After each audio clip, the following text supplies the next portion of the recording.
Today, unfortunately, Lyria Vale was the entertainment. "Stand still," hissed her cousin Maris, tugging at the sleeve of Lyria's gown for the third time in as many minutes. "If you embarrass us, I will personally—" "You'll what?" Lyria muttered. "Trip me into a fountain? Again? Creative." Maris's eye twitched. "You're impossible." "And yet," Lyria said sweetly, still invited, barely. She adjusted the silver-threaded fabric at her waist, resisting the urge to scratch at the invisible itch crawling under her skin. Magic saturated the air, thick, expectant, wrong. The choosing. She hated it already. Across the amphitheater, nobles shimmered in silk and illusion, their laughter echoing too loudly, too brightly. Every gaze flicked toward the center dais where the High Oracle stood, draped in starlight and authority. "Today," the Oracle announced, her voice carrying effortlessly, "we honor the ancient magic that binds our kind. Fate will reveal what even the heart may deny." Lyria snorted under her breath. "Don't," Maris warned. "Sorry," Lyria whispered. "I'm just overwhelmed by the romance of public judgment." Maris elbowed her. Hard. Lyria winced, then straightened as a ripple of magic swept through the crowd. One by one, names were called. Pairs stepped forward. Some smiled, some cried. One couple immediately began arguing. Honestly, that one seemed the most realistic. Lyria shifted her weight. "Relax," Maris murmured, misreading her tension. "No one important will be matched with you. You're very comforting." "I try," Lyria exhaled slowly. She had no expectations, no illusions. Half wild blood, barely tolerated at court. She was more likely to be overlooked than chosen, which was exactly how she liked it. "Next," the Oracle said. Lyria's pulse didn't even quicken. "Lyria Vale." "Oh no." Maris went rigid beside her. "Oh no," she echoed. "Yes, oh no," Lyria muttered. Every head turned. Of course they did. Nothing the court loved more than an unexpected disaster. Lyria stepped forward anyway, spine straight, expression carefully blank. If she was going to be humiliated, she would at least look composed while it happened. "Approach," the Oracle instructed. Lyria obeyed, each step echoing far too loudly in her ears. "Your match," the Oracle continued, and for the first time, something like anticipation flickered in her tone. "Prince Caelen Thorn." The world paused, then erupted. Whispers crashed like waves. The air. Impossible. Her. Lyria stopped walking. "You're joking," she said under her breath.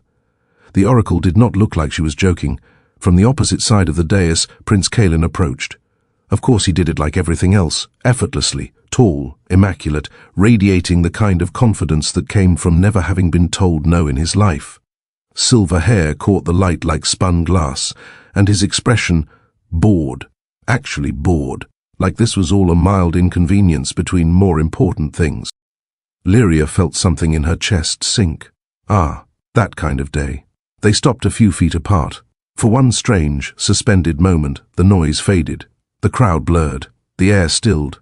And then, magic struck. It wasn't gentle. It wasn't soft or poetic or kind. It slammed into her. Heat and light and something ancient and unyielding wrapped around her ribs, tugging, locking, claiming. Lyria gasped.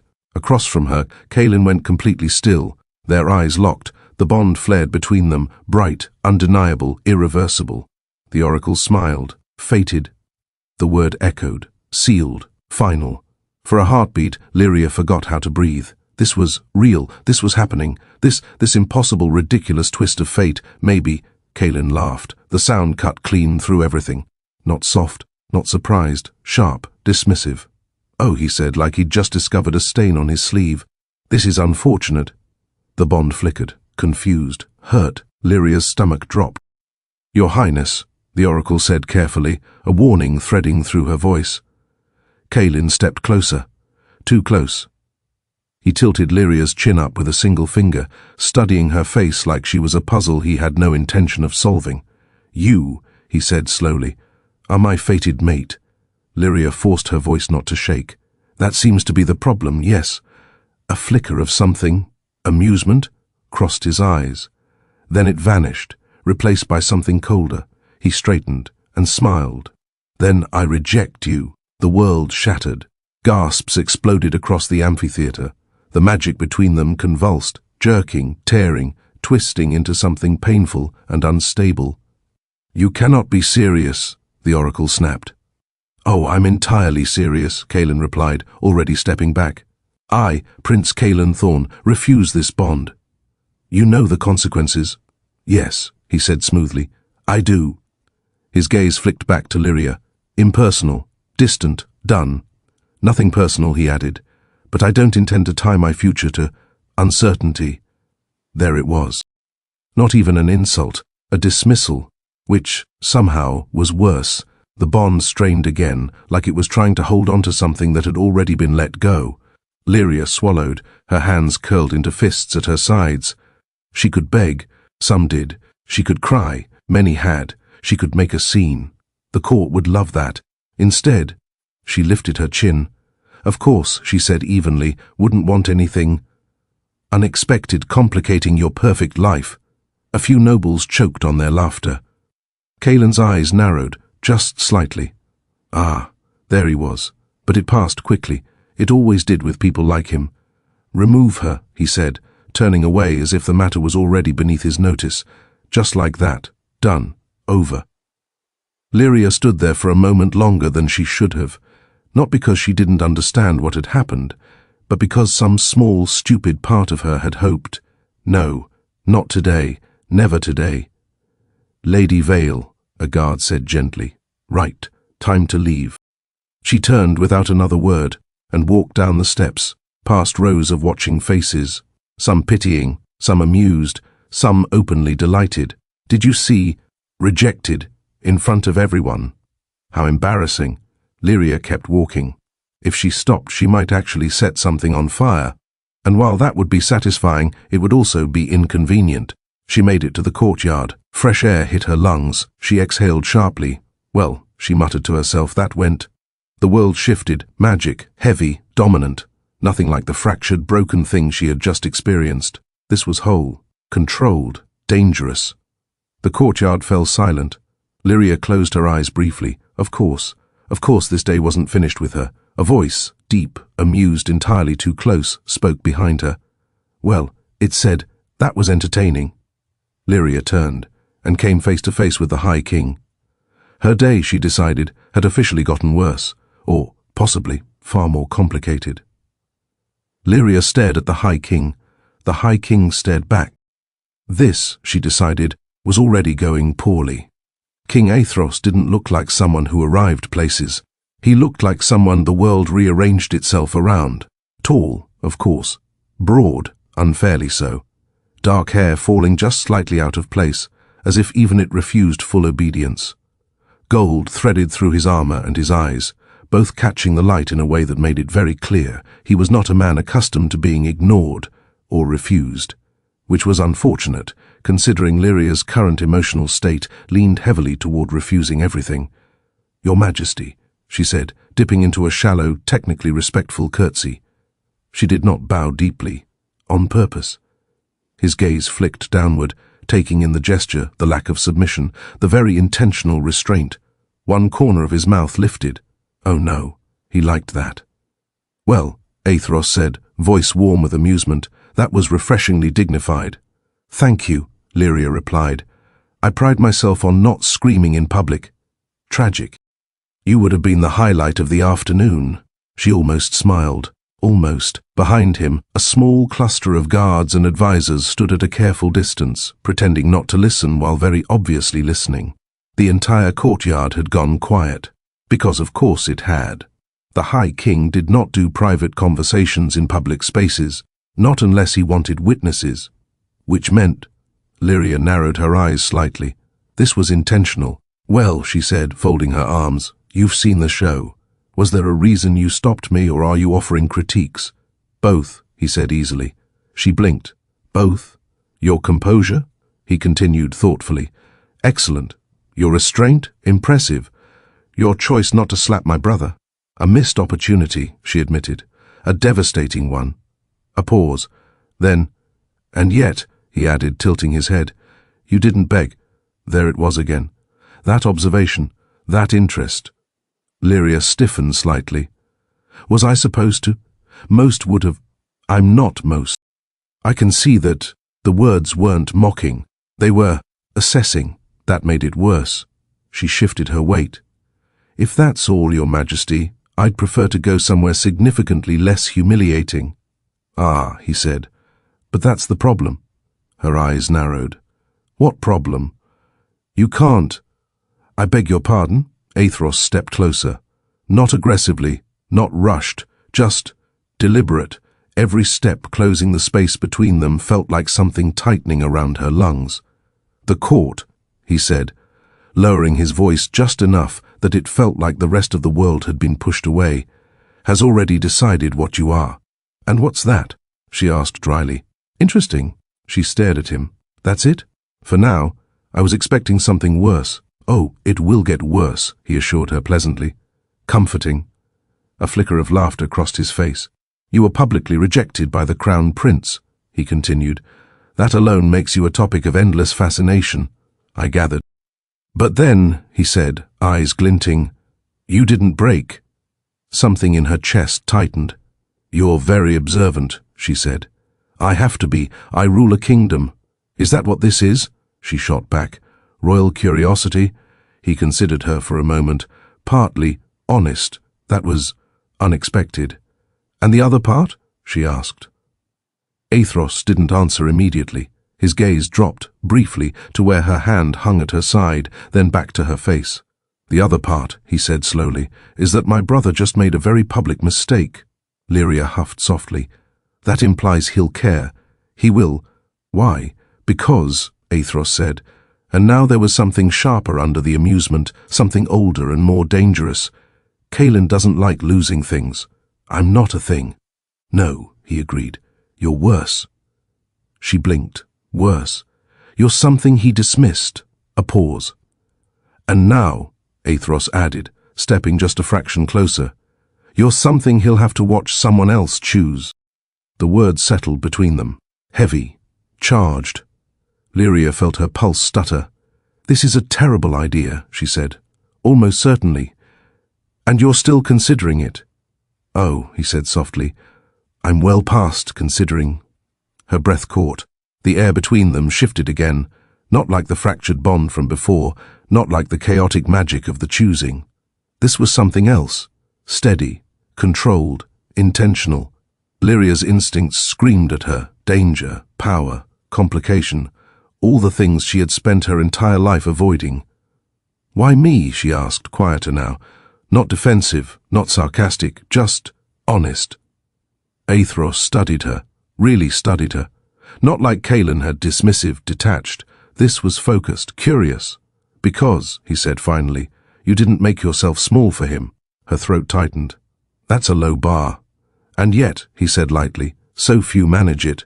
She looked away for a moment, jaw tightening. He wasn't wrong. That was the worst part. I don't need rescuing, she said after a beat. I'm not offering rescue.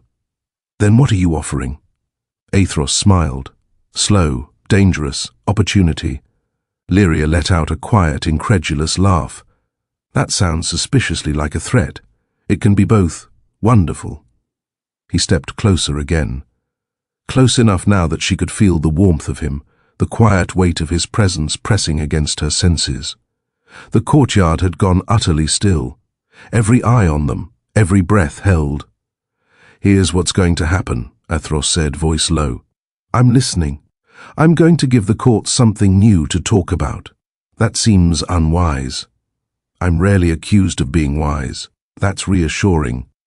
His gaze dropped to her hand again, lingering, waiting. Last chance, he said softly.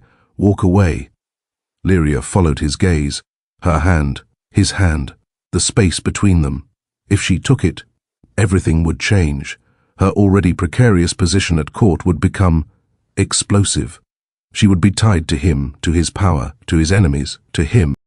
And yet, she thought of Kalen's laugh, of the bond snapping, of the way he had already forgotten her. Something in her chest hardened. Slowly, deliberately. She lifted her hand, placed it in his. The moment their skin touched, magic ignited. Not a violent snap like before, not something forced or predetermined. This was choice, raw, bright, immediate. Aethros's fingers tightened around hers, not gently, not painfully, just certain. Well, he murmured, clearly pleased, that answers that. Lyria swallowed, pulse racing. What exactly did I just agree to?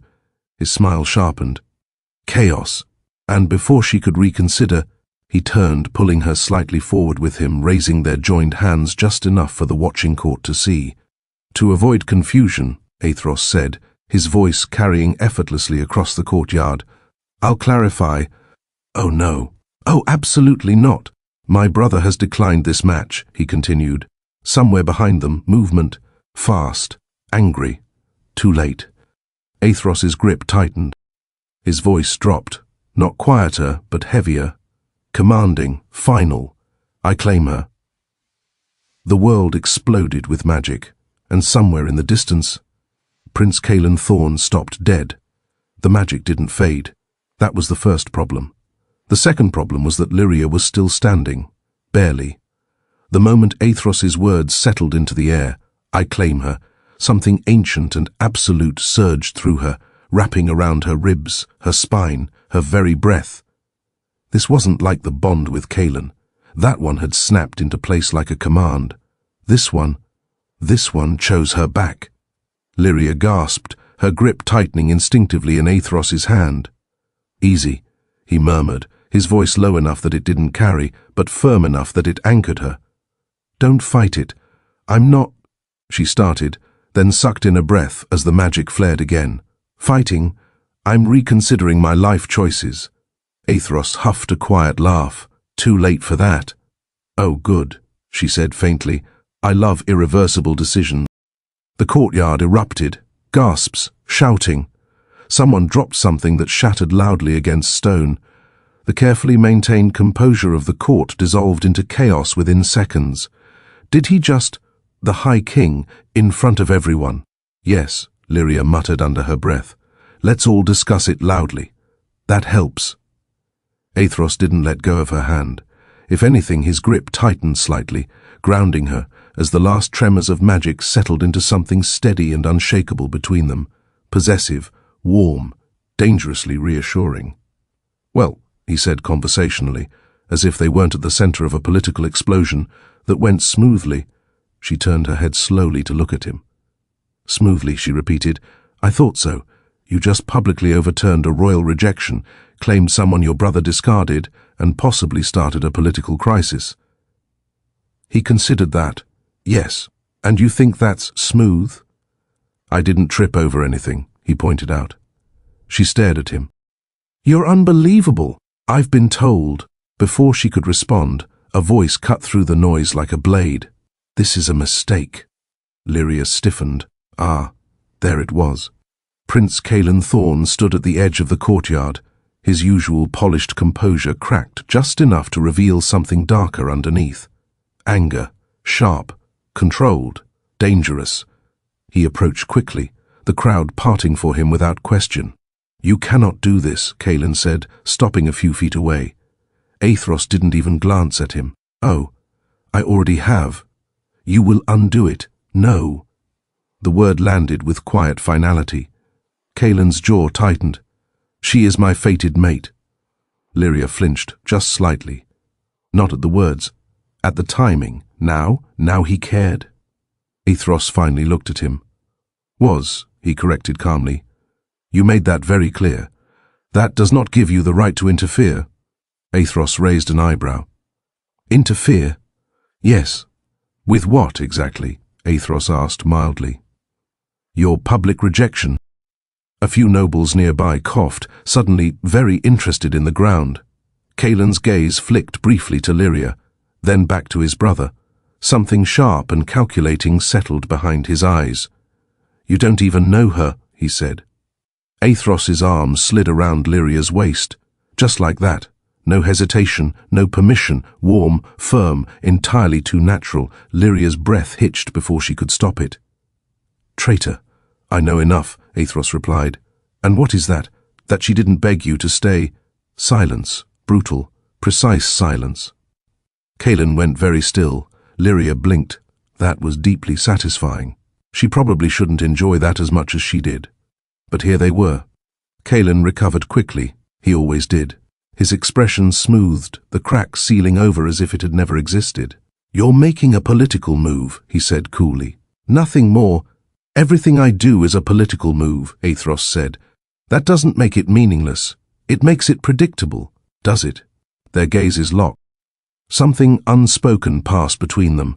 Old tension, older rivalry. Lyria suddenly felt like she had walked into a conversation that had started long before she existed. "Should I be concerned?" she muttered. "Probably," Aethros said under his breath. "Fantastic!" Kalen's attention snapped back to her. For the first time since the claiming, he actually looked at her.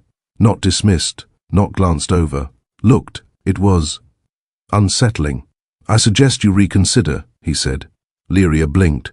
"I'm sorry," she said slowly. "Are you speaking to me?" "Yes, now." His jaw tightened slightly. "This doesn't concern you in the way you think it does." She let out a short, incredulous laugh. "Oh, that's funny." "Lyria." "No," she cut in, her voice sharpening. "You don't get to use my name like that now." Something flickered across his face. Annoyance. Or something more complicated. "You rejected me," she continued, each word calm and deliberate. "Publicly, thoroughly, memorably. I am aware. Good. Then be aware of this too." She tilted her head slightly, meeting his gaze head-on.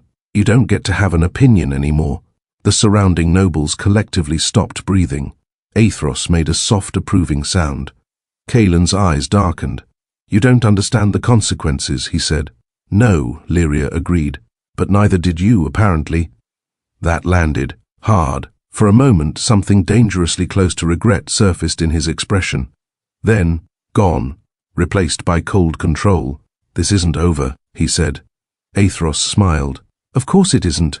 Kalen's gaze flicked once more between them, lingering, calculating, before he turned sharply and walked away. The crowd parted again, but this time the whispers followed him, not her, not Aethros, him. Lyria watched him go, something tight and complicated settling in her chest. "Well," she said after a moment, "that felt like the beginning of several future problems."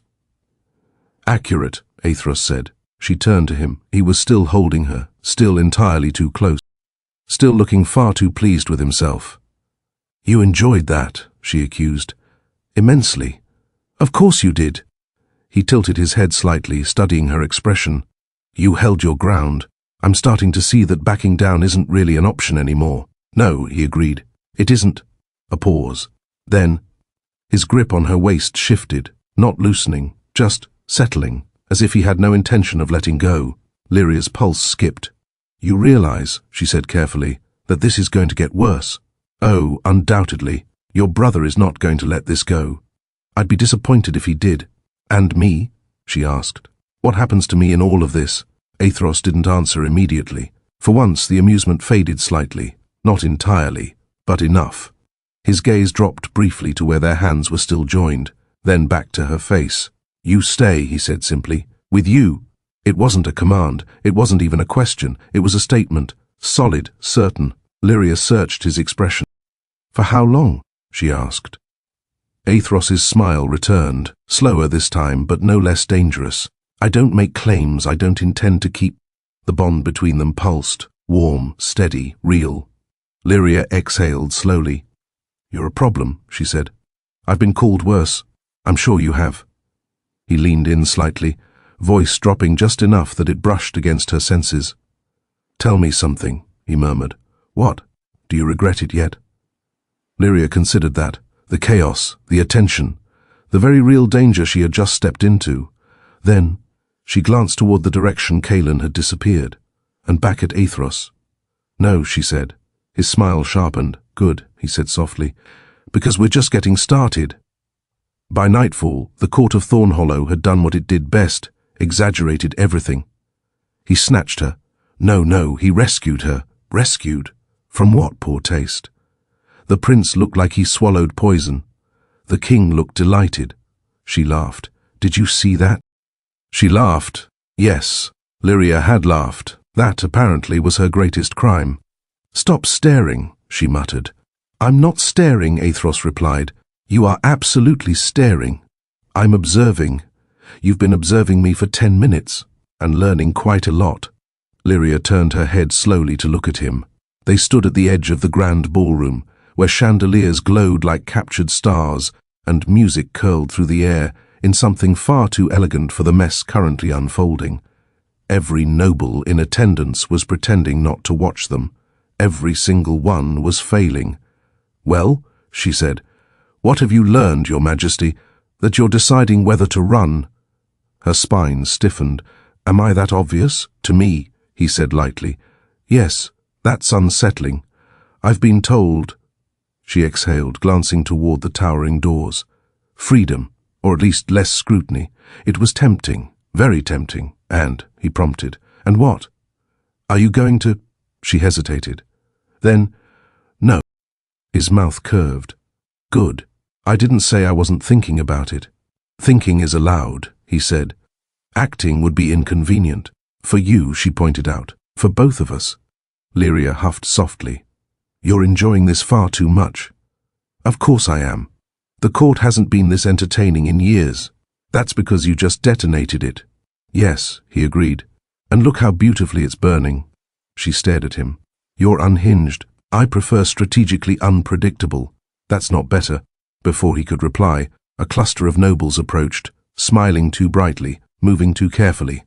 "Ah, here it came.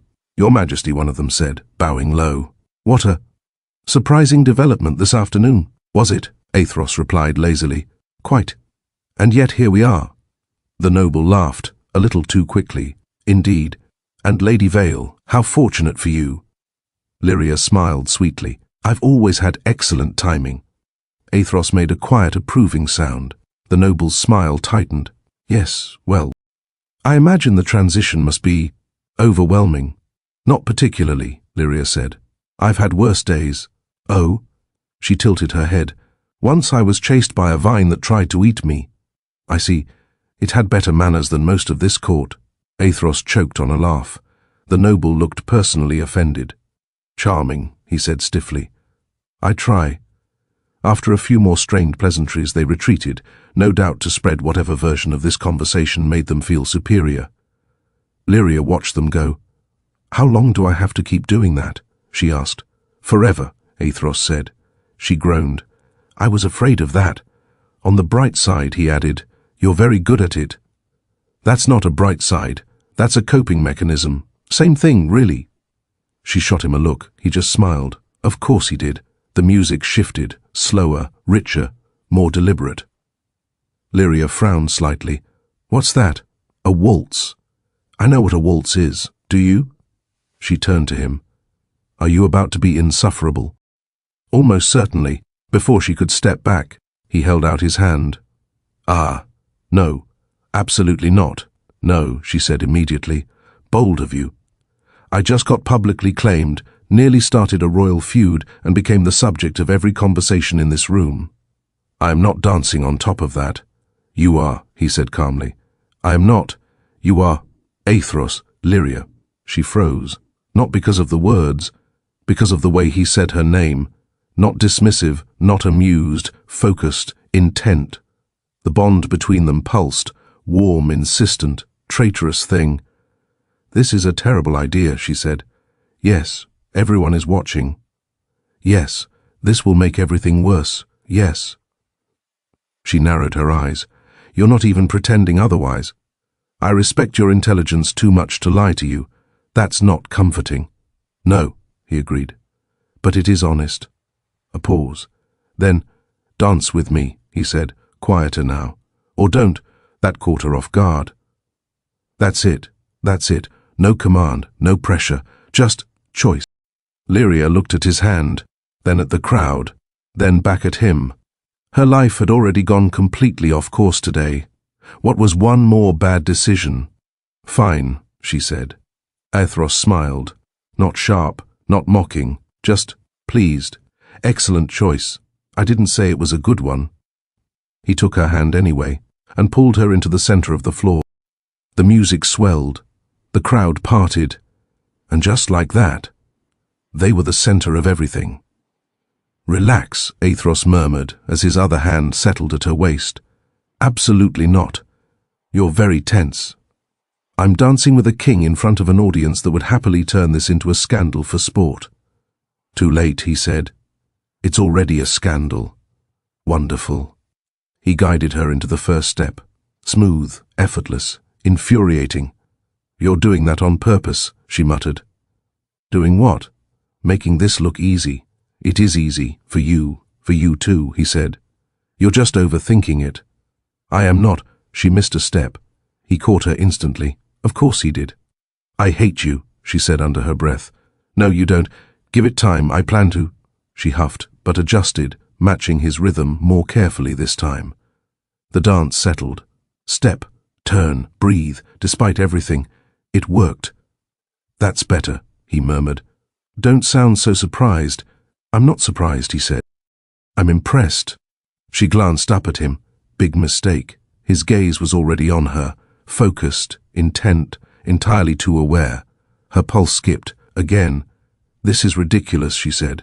Most good things are. This is not a good thing. That remains to be seen. They turned again, the world blurring briefly around them. And then, Lyria felt it, a shift, a presence.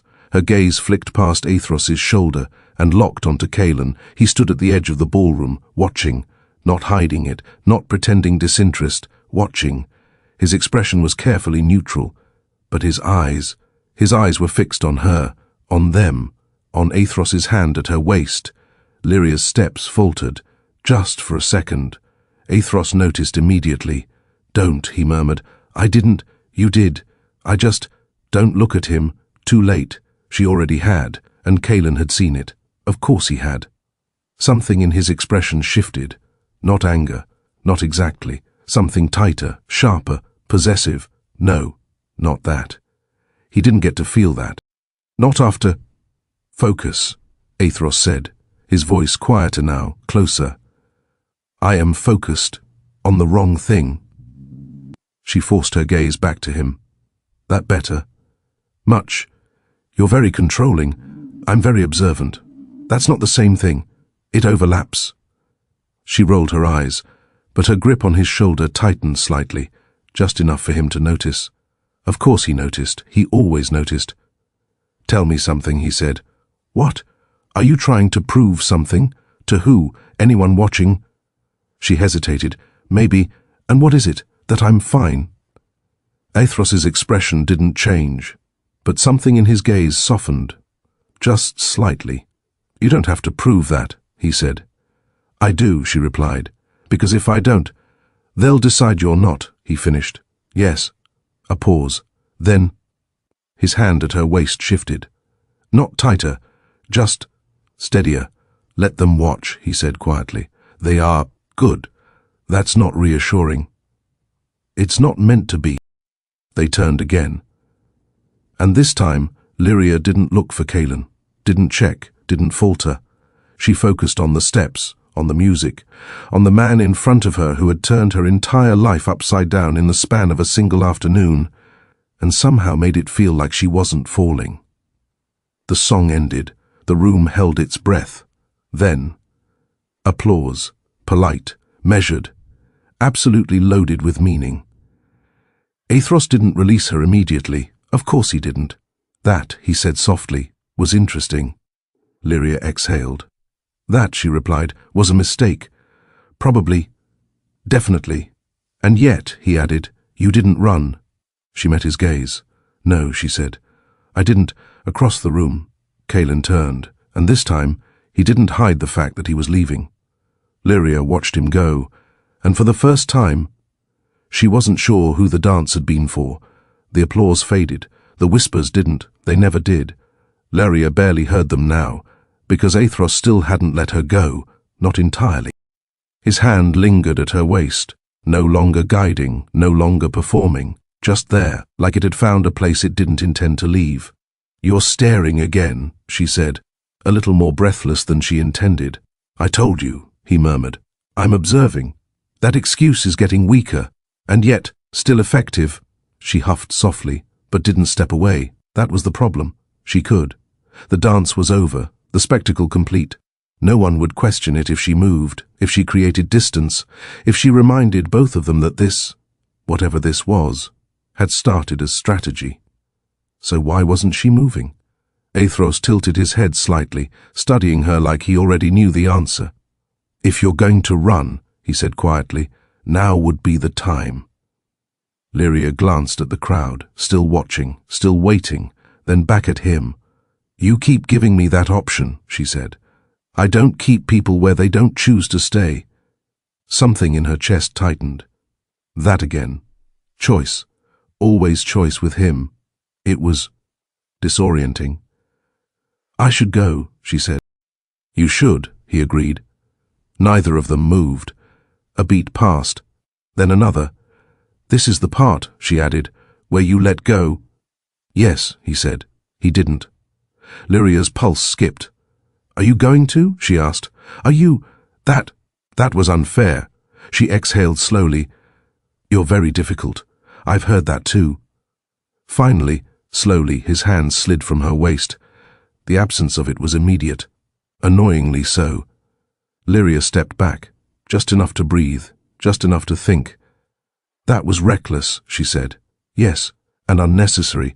Also yes, and entirely your fault." He smiled. "I'm willing to take credit."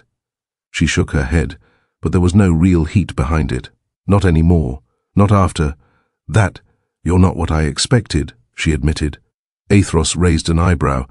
"That's usually a good sign." "I'm not convinced." "What were you expecting?" She considered that. "A king who uses people," she said finally. His expression didn't change, but something quieter settled behind his eyes. "And now?" he asked. Lyria hesitated. "Because the truth was, I think you still do," she said. "Just not the way I thought." Aethros exhaled softly. "That's fair. No denial, no deflection, just honest." It caught her off guard. "You're very bad at pretending," she said. "I don't see the point of it." "That's because you've never needed to." "Maybe," he allowed. A pause stretched between them. Not uncomfortable, not quite, just full. "You should come with me," he said suddenly. Lyria blinked. "That sounds ominous." "It's not. That's exactly what someone about to do something ominous would say." Aethros's mouth twitched. "I promise," he said. "No dramatic declarations. No public scenes. No political disasters." She narrowed her eyes. "You've already used all of those today. I like to pace myself. That does not inspire confidence." Lyria. Her name again, quieter this time. Less teasing. More. Something else. She hesitated. "Where?" she asked. "Somewhere quieter." "That's suspiciously appealing. I thought it might be—" She glanced around the ballroom one more time. The stares, the whispers, the constant weight of being seen. Then back at him. "Fine," she said. His smile returned, softer this time. "Good." The palace corridors were quieter, cooler, real. The further they moved from the ballroom, the more the tension in Lyria's shoulders eased. Just slightly, just enough to notice. "You walk like you're expecting an ambush," Aethros observed. "I've met your court. Fair." They turned down a narrower hall, torchlight flickering against stone. "Do you trust me?" he asked. Lyria snorted. "That's a bold question." "Is it?" "Yes." "Why?" "Because we've known each other for—" She glanced at him. "What? An hour? Closer to 3. "That's not better." Aethros hummed thoughtfully. "And yet, you came with me." "That's not trust," she said. "That's curiosity. I'll take it." They reached a set of tall doors at the end of the corridor. Aethros pushed them open. Inside, silence. A private balcony stretched out beyond, overlooking the night-drenched forest. Moonlight spilled across stone and ivy, the distant hum of magic threading through the air like a quiet heartbeat. Lyria stepped out slowly. "Oh." "Yes," Aethros said behind her. "That was my reaction too. It's beautiful. I try to surround myself with good decisions." She glanced back at him. "That's debatable." He smiled faintly. The doors closed behind them. The world shrank. No court, no whispers, no expectations, just this. Lyria moved toward the railing, resting her hands against the cool stone. "For the first time all day," she breathed, really breathed. "You brought me here to impress me," she said. "Is it working?" "Unfortunately." Aethros stepped closer, not crowding, not pushing, just closing the distance. "You handled yourself well tonight," he said. She huffed softly. "I survived. There's a difference. Not in this court. Fair." A pause. Then, "Did it hurt?" he asked. The question caught her off guard. She glanced at him. "What?" "The bond," he said quietly. "When he rejected you." Lyria looked away, back at the forest, at the shadows and the light and anything that wasn't him. "Yes," she said, "honest. Simple. More vulnerable than she intended." Aethros didn't speak immediately. Good. She didn't want pity. She didn't want... "That was his failure," he said. Lyria let out a small breath. "That's a very royal way of looking at it. It's an accurate one." "Is it?" "Yes." She turned slightly, studying him. "You don't even know me. I know enough. You keep saying that, because you keep proving it." Her chest tightened again. Annoying. Very annoying. "And what exactly have I proven?" she asked. Aethros stepped closer. This time, close enough that she couldn't ignore it. "That you didn't break," he said. "That doesn't mean I won't..." His gaze softened, just slightly. "Then you won't do it alone." The words landed differently. Not possessive, not controlling, just there, offered. Lyria swallowed. "That sounds dangerously like comfort," she said. "It might be. I'm not used to that." "I noticed." A small, quiet pause settled between them, the kind that felt fragile, like it could tip into something else if either of them moved too quickly. "So, of course, Aethros ruined it. Also," he added lightly, "I enjoy making my brother miserable." Lyria laughed. She couldn't help it. The tension cracked. The moment shifted. "Of course you do," she said. "It's one of my better qualities. I'm starting to see that." He smiled. And this time, it wasn't sharp, wasn't strategic, just real. Lyria's breath caught. "Oh, that was new, dangerous, very dangerous." "You're staring again," she said softly. "I am... You're not even pretending otherwise." "No." A beat. Then, his hand lifted, slow, deliberate, giving her time to stop him. She didn't. His fingers brushed lightly against her jaw, not gripping, not claiming, just touching, warm, careful. Lyria's breath hitched. The bond between them pulsed, stronger now, steadier, like it was learning the shape of them. "Aethros," she murmured. "Yes? This is still a bad idea, almost certainly. And you're still doing it." "Yes." Her heart was beating too fast. Her thoughts too scattered. This wasn't strategy anymore. This wasn't about Kalin. This was something else. Something real. "Why?" she asked. His thumb brushed lightly along her cheek. "Because of course it did. Because he clearly had no interest in making this easier." "Because," he said quietly, "I don't want to stop that." That was worse than anything else he'd said all day, because it wasn't clever, it wasn't sharp, it was honest. Lyria exhaled slowly. "You're a problem," she said again. "I know. And I'm about to make a mistake. I'm counting on it." She almost smiled, almost. Then, "Good," she said softly, and closed the distance. Not rushed, not reckless, just certain. The moment their lips met, the world didn't explode, it didn't shatter, it didn't burn, it settled. Like something that had been building all day had finally found its place. Warm, steady, right. Aethros's hand shifted slightly, still gentle, still giving her the space to pull away if she wanted to. She didn't, not even close. When they finally parted, just slightly, just enough to breathe, Lyria rested her forehead against his.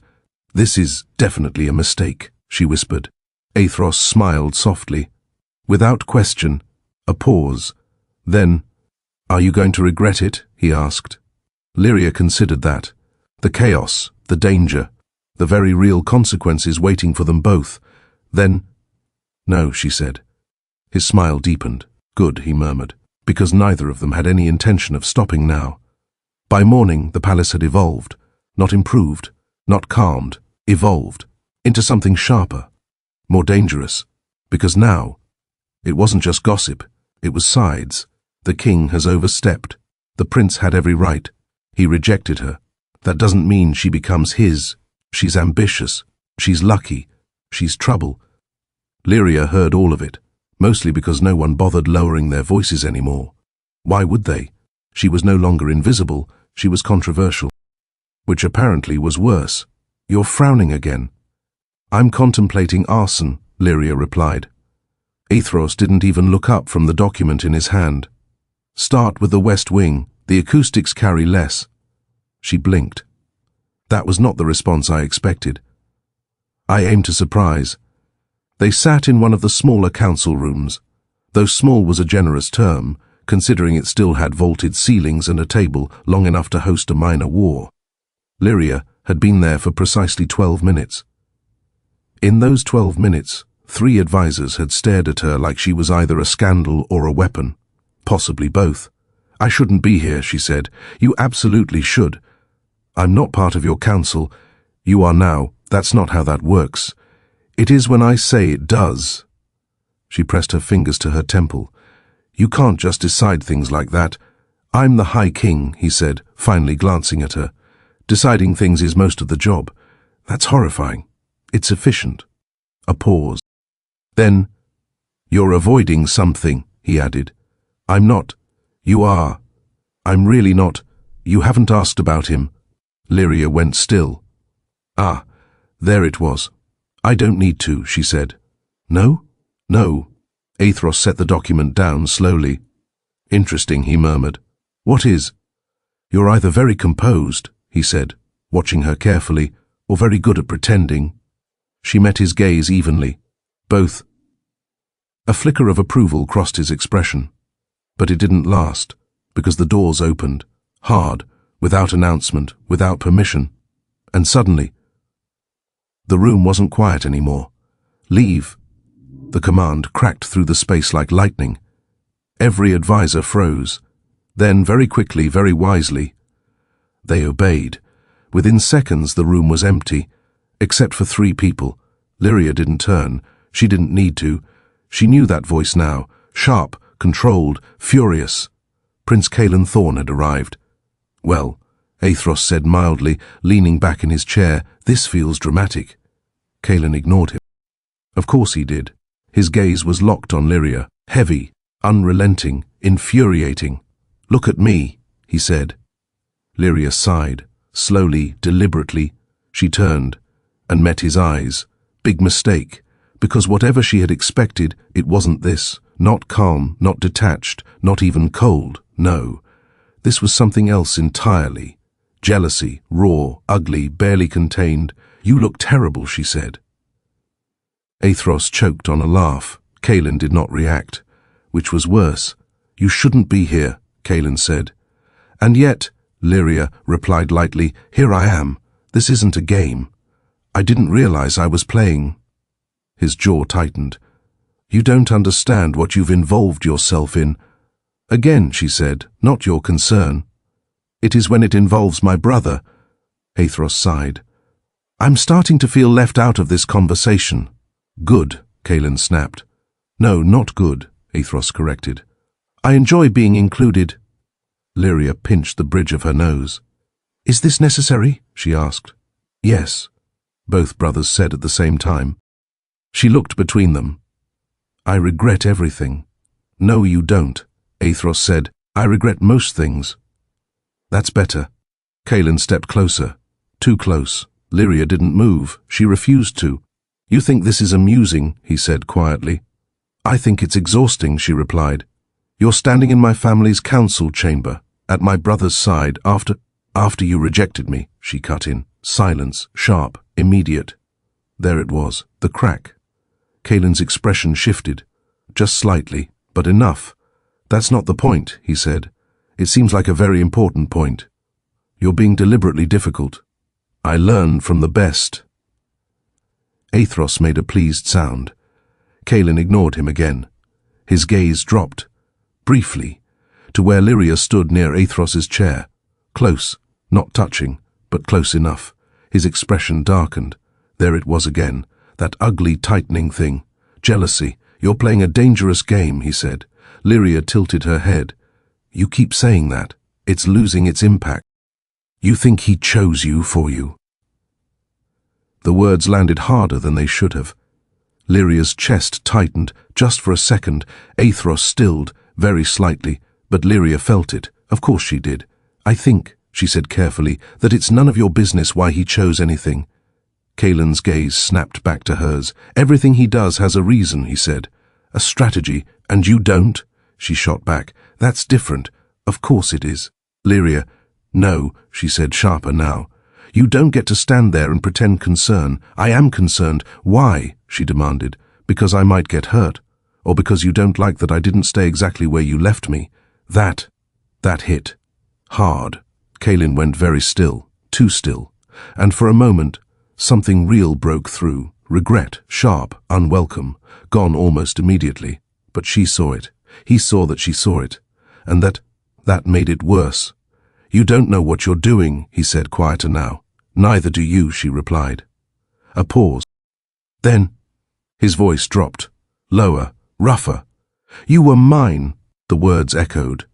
Wrong. Completely, utterly wrong. Lyria's expression went cold. "No," she said. "Not anymore." Aethros stood. Not abruptly, not aggressively. But the shift in the room was immediate. Dominant. Final. "She was never yours," he said calmly. Kaelin's gaze snapped to him. "Stay out of this. I've been in this since the moment you made a public spectacle of your poor judgment. You don't care about her." Aethros smiled. "Slow. Dangerous. That's where you're wrong."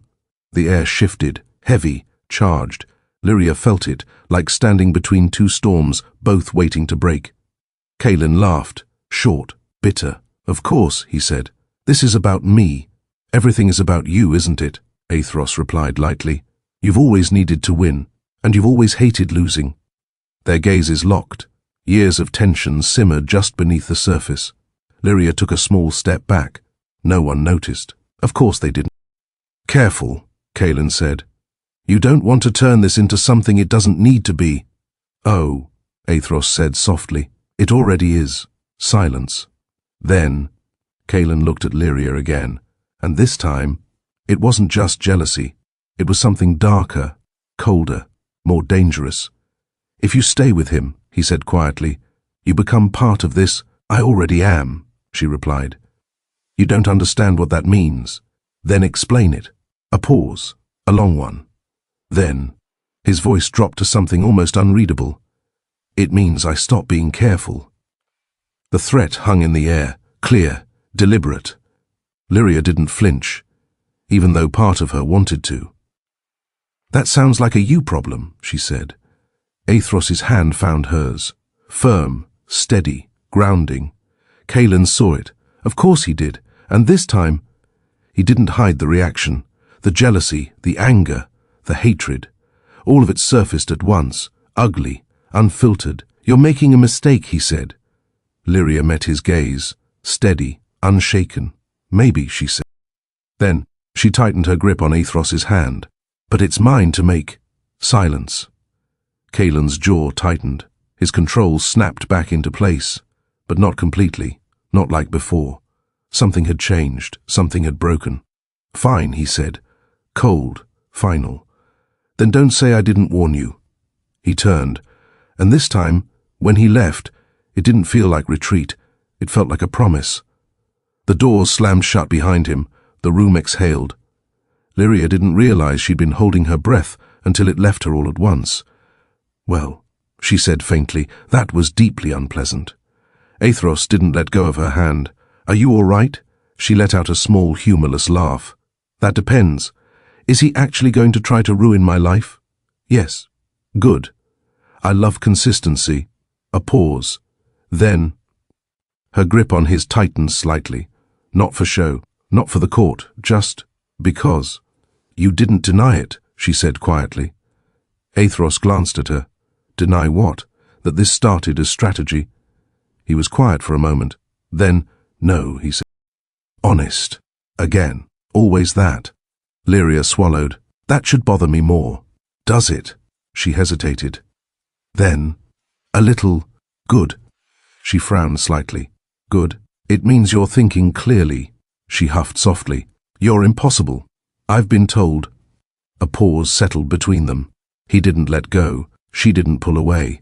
And somewhere, deep beneath the tension, the anger, the looming threat, the bond between them pulsed steady, unyielding, real. He meant it, she said quietly. I know, and you still chose this. Aethros's grip tightened slightly. I did. Lyria looked at him. Really looked. At the man who had thrown her into the center of a storm, and stepped into it with her. You're either very brave, she said, or very stupid. He smiled faintly. Stay, he said. Not a command. Not quite a question. Just an ask. Lyria exhaled slowly. Then, I already did, she said, and somehow, that felt like the most dangerous choice of all. By midday, Lyria had learned 3 very important things. The palace had more hidden corridors than common sense. Every servant knew more than every noble. Someone had already tried to poison her tea. I'm sorry, she said, staring down at the delicate porcelain cup now sitting very far away from her. Did you just say poison? I said attempted poison, the servant corrected cheerfully.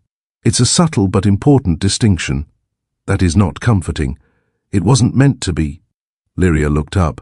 The woman standing across from her was not what she expected.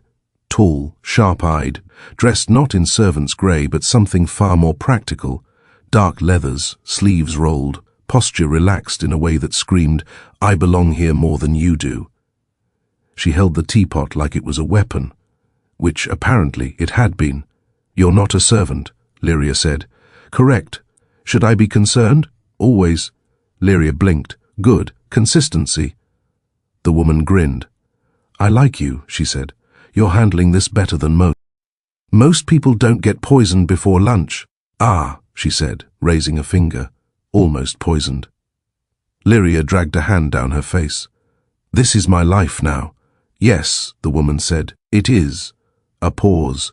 Then, who are you? Lyria asked. The woman straightened slightly, offering a mock bow. Commander Lyria Vale, she said. Captain of the King's Guard. Professional problem solver. Occasional poison interceptor. Occasional? We try to keep it seasonal. Lyria stared at her. Lyria winked. Oh, you're going to be fun. I'm going to die. Not today, Lyria said easily. I checked the cup. That's reassuring, I think. Before Lyria could say anything else, the door opened. Again. Apparently privacy did not exist in this palace. Ah, Lyria said, glancing over her shoulder. Right on time. Lyria turned, and immediately wished she hadn't, because the man walking in looked like trouble. Not the obvious kind, not loud or aggressive. No, this was quiet trouble. The kind that smiled while dismantling your life piece by piece. Well, he said smoothly, closing the door behind him. This is already more interesting than I expected. Lyria narrowed her eyes. Do people normally just walk in here? Yes, Lyria said, but only the dangerous ones. Fantastic. The man approached, his dark cloak brushing the floor, eyes flicking over Lyria with quick, calculating interest. Lady Vale, he said, inclining his head slightly, I've heard quite a lot about you. I imagine most of it is unflattering. On the contrary, he said, smiling faintly, it's fascinating. That's worse. Lyria snorted. Lyria, she said, gesturing lazily, meet Lord Cassian Rook, royal advisor, master of secrets, professional instigator. Cassian placed a hand over his heart. You wound me. I try, Lyria replied. Lyria looked between them. Why do I feel like I've just been introduced to a problem? Because you have, Lyria said. Because you're perceptive, Cassian corrected. Because I have instincts, Lyria muttered. Those will keep you alive, Lyria said. Listen to them. Cassian stepped closer, circling slightly, not threatening but undeniably assessing. You've caused quite a disruption, he said. So, I've been told. The prince is furious. I noticed the court is divided. I also noticed, and the king, Cassian paused, something sharper flickering behind his eyes, is doing something very unlike himself. Lyria's attention sharpened. Which is, Cassian smiled faintly. Investing, that sat differently. Before she could respond, Lyria clapped her hands once. All right, she said. Enough circling. We have actual problems. We always have actual problems, Cassian replied. Yes, Lyria said, but now they're her problems too. She pointed at Lyria. I did not agree to that, Lyria said immediately. You did when you didn't die, Nyra said. That feels like a low bar. It is. Cassian's gaze sharpened slightly. The poison wasn't random, he said. Lyria sighed. Of course it wasn't. It never is, Nyra added. Do we know who? Lyria asked. Not yet, Cassian said. But we have suspects. Plural, Nyra emphasized. Always plural. Lyria leaned back slightly. Let me guess, she said. The prince. No, Cassian said immediately. She blinked. No, no, he repeated. If he wanted you dead, you wouldn't have seen it coming. That's deeply unsettling. Yes, Nyra said. He's efficient. Lyria frowned slightly. Then who? Cassian's expression darkened. Just slightly. The court doesn't like instability, he said. And you am instability, she finished. Exactly, Nyra crossed her arms. And then there's the other issue. Lyria groaned softly. There's another issue? There's always another issue, Nyra said. Cassian's gaze flicked toward the door. Speak of it, he murmured. The air shifted. Lyria felt it immediately. That same heavy, controlled presence. Aethros. The door opened. He stepped inside, eyes immediately finding Lyria. Not the room, not the others. Her. Something in her chest settled. Annoyingly. You're alive, he said. That seems to be the general consensus. His gaze flicked to the untouched tea. Then to Nyra. Explain. Nyra lifted the teapot slightly. Someone tried to poison her. Aethros went very still. The room followed. Dangerous still. Who? He asked. Cassian shook his head. Working on it. Aethros's gaze returned to Lyria, slow, assessing. You drank it? No, she said. I enjoy living. Good. A pause. Then, his attention shifted, sharpened. Say it, he said to Cassian. Cassian exhaled slowly. There's movement at the border. Lyria blinked. What? Nyra's expression lost its humor entirely. Not small movement, she added. Organized. Aethros's jaw tightened. How long? 2 days, Cassian said. Maybe less. And you're telling me now? We weren't sure it was connected, Cassian replied. And now? Cassian's gaze flicked briefly to Lyria. Then back. Now we are. Silence. Heavy. Uncomfortable. Lyria straightened slightly. I'm sorry, she said. How exactly am I connected to border threats? No one answered immediately, which was concerning. Someone is making moves, Cassian said carefully, at court, at the borders, and now, at you. Nyra crossed her arms. That's not coincidence. Lyria's stomach tightened. That's targeted. Yes, Aethros said quietly. She looked at him, really looked. His expression had shifted completely. No amusement, no teasing, just focus, danger, calculation. This isn't about the bond, she said slowly. No, he agreed. Then what is it about? Aethros stepped closer. Not for comfort, not for show, for clarity. That, he said, is what we're going to find out. Lyria exhaled slowly. Her life had officially moved beyond complicated. Now, it was a problem, a big one. All right, she said. Nyra raised an eyebrow. All right? Yes, Lyria said, squaring her shoulders. If someone's trying to poison me and start a war, reasonable escalation, Nyra muttered. Then I'd like to know why. Cassian smiled faintly. There it is. There's what? The moment you stop being a victim, he said, and start being involved. Lyria rolled her eyes. I was always involved. Yes, Aethros said quietly. You were. The bond between them pulsed, steady, certain, and somewhere beyond the palace walls, something was coming. And this time, it wasn't just personal. It was war. The body ruined the morning, which was impressive considering the morning had already included paranoia, attempted poisoning, and a growing suspicion of war. Lyria stood at the edge of the corridor, staring. Well, she said slowly, that's new. Not for the palace, Nyra replied. Not comforting. Still not trying to be. The corridor had been cleared, mostly. Servants lingered at a distance, whispering. Guards stood rigid, forming a perimeter that wasn't nearly as subtle as they thought it was. And in the center of it all, a man lay sprawled across polished marble. Very, very dead. Lyria swallowed. Do we know who he is? She asked. Cassian crouched beside the body, expression unreadable as he studied the scene. Yes, he said. Unfortunately. That sounds like a problem. It usually is. Nyra crossed her arms. He's one of ours. Lyria blinked. Yours? King's guard, Nyra said. Or he was that. That was worse. Someone killed a royal guard, Lyria said. Inside the palace. Yes. In broad daylight. Yes. And we're just standing here? Nyra glanced at her. What would you prefer we do? Panic? Fair. Cassian stood, brushing invisible dust from his hands. No signs of struggle, he said. No obvious wound. Poison? Lyria asked. Likely. Nyra's jaw tightened. Same method? Cassian's gaze flicked to her. Possibly. Lyria felt something cold settle in her chest. Wait, she said. You think this is connected to... Yes, Aethros said. His voice cut through the corridor like steel. Lyria turned. He stood at the far end, gaze fixed on the body, expression carved from something harder than stone. Anger, cold, controlled, dangerous. The kind that didn't shout, the kind that waited. The guards straightened immediately as he approached. No one spoke. No one breathed too loudly. Aethros stopped beside the body, looked down, for a long moment. Nothing. Then, name, he said. Nyra answered instantly. Darren Holt. Aethros nodded once. Who found him? Kitchen staff, Cassian said. He was posted outside the East Wing. Aethros's gaze sharpened. The East Wing, he repeated. Lyria felt it click. My rooms, she said. Silence, heavy, immediate. Nyra exhaled slowly. Yes. Lyria looked back at the body, at the guard who had been, what? Watching her, protecting her, dying because of her. That was meant for me, she said. Not a question. Aethros didn't deny it.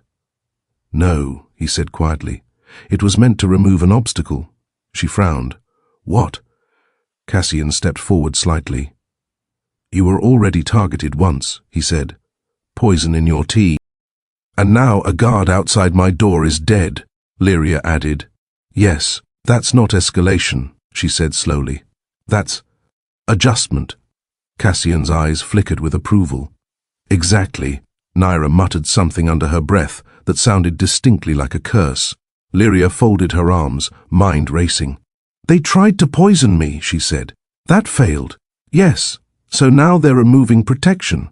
Aethros's gaze snapped to her. Or testing it. That was worse. Testing, she echoed. To see how quickly we respond, he said. How closely you're watched. How exposed you are. Lyria's stomach tightened. I don't like being a variable in someone else's experiment. No, Aethros said. Neither do I. His voice had dropped, lower, darker, the kind of tone that promised consequences. Nyra straightened.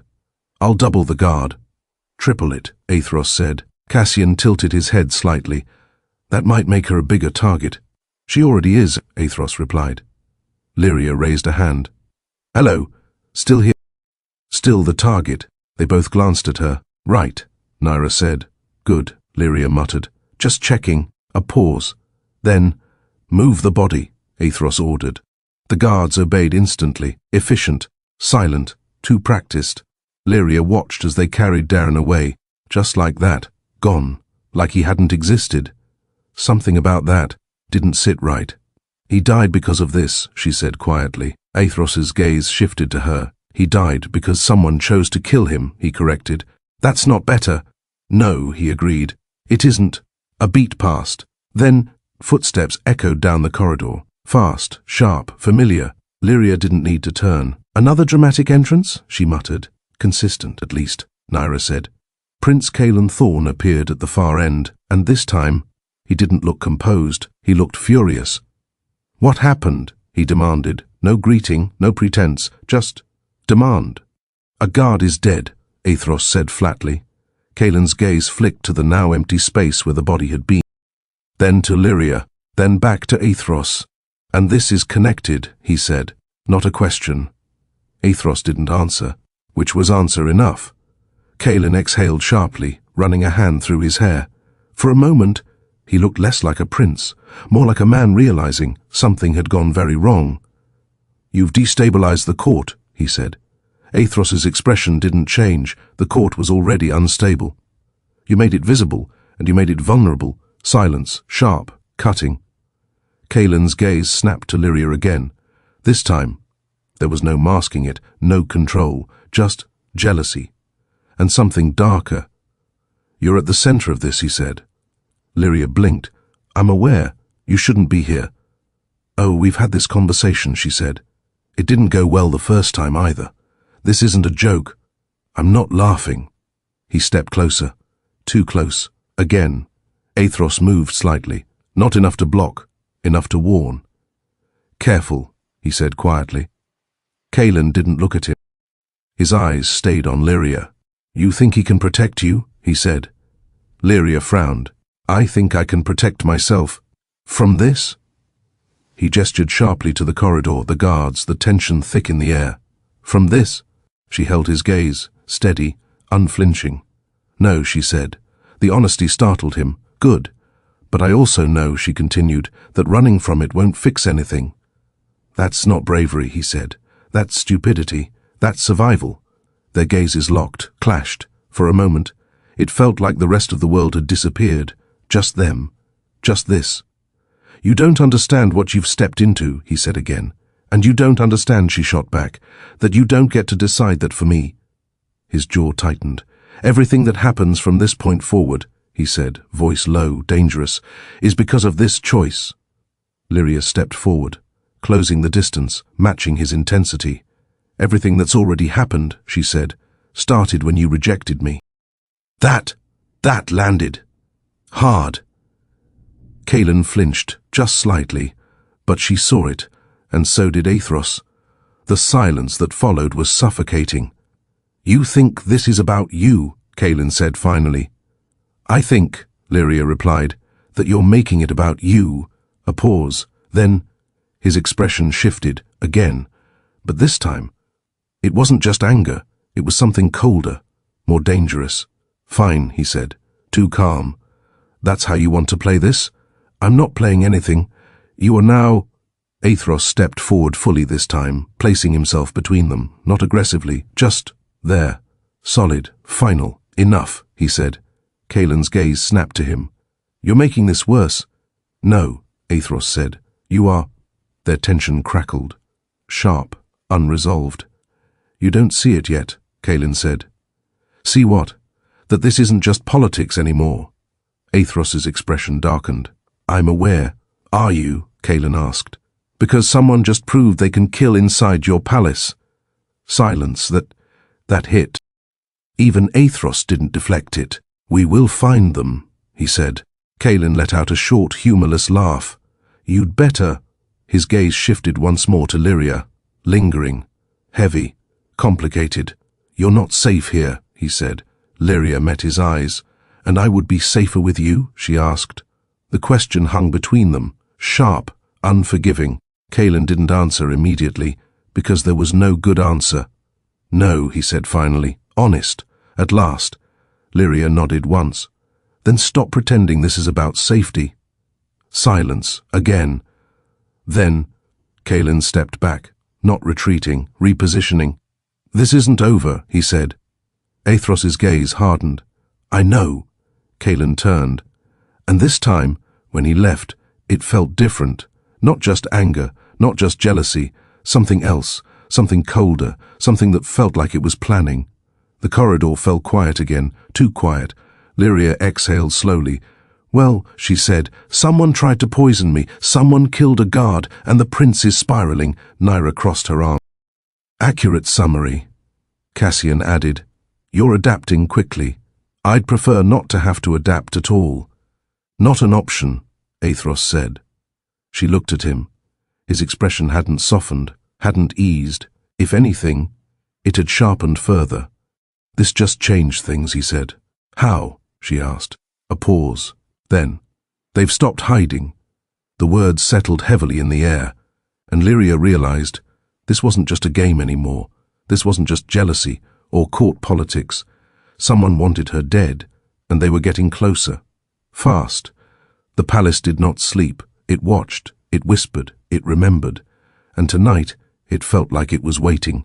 Lyria stood by the balcony again, the same one from the night before, but everything had changed. Yesterday, it had felt like an escape. Tonight, it felt like a battlefield. Behind her, the doors opened quietly. She didn't turn. "You're becoming predictable," she said. Aethros stepped out, the soft click of the doors closing echoing faintly behind him. "Standing alone in dangerous places?" he asked. Apparently, he moved closer, slower than usual, not cautious, measured. There was a difference. "You should have guards," he said. "I had guards," she replied. "One of them is dead." That shifted something. The air between them tightened. Aethros exhaled slowly. "I'll assign more." "And they'll die too?" she asked quietly. "No." The certainty in his voice made her turn. "You can't promise that." "I can promise I won't let it happen again." "That's not the same thing." "No," he said, "but it's what I have." Silence settled between them, not empty, heavy, full of everything they weren't saying. "You're angry," he observed. "I'm being hunted," she replied. "I think I'm allowed." "Yes," he said. "You are." She studied him. "You're not surprised?" "No, why?" "Because," he said, stepping closer, "this was inevitable." That didn't help. "Comforting," she muttered. "It wasn't meant to be." A pause. Then, "You could leave," he said. Lyria blinked. "What?" "You could leave the palace," he continued. "I could send you somewhere safe, away from this." She stared at him. "You're serious?" "Yes." "And what?" she asked. "Disappear? Hide while you deal with it?"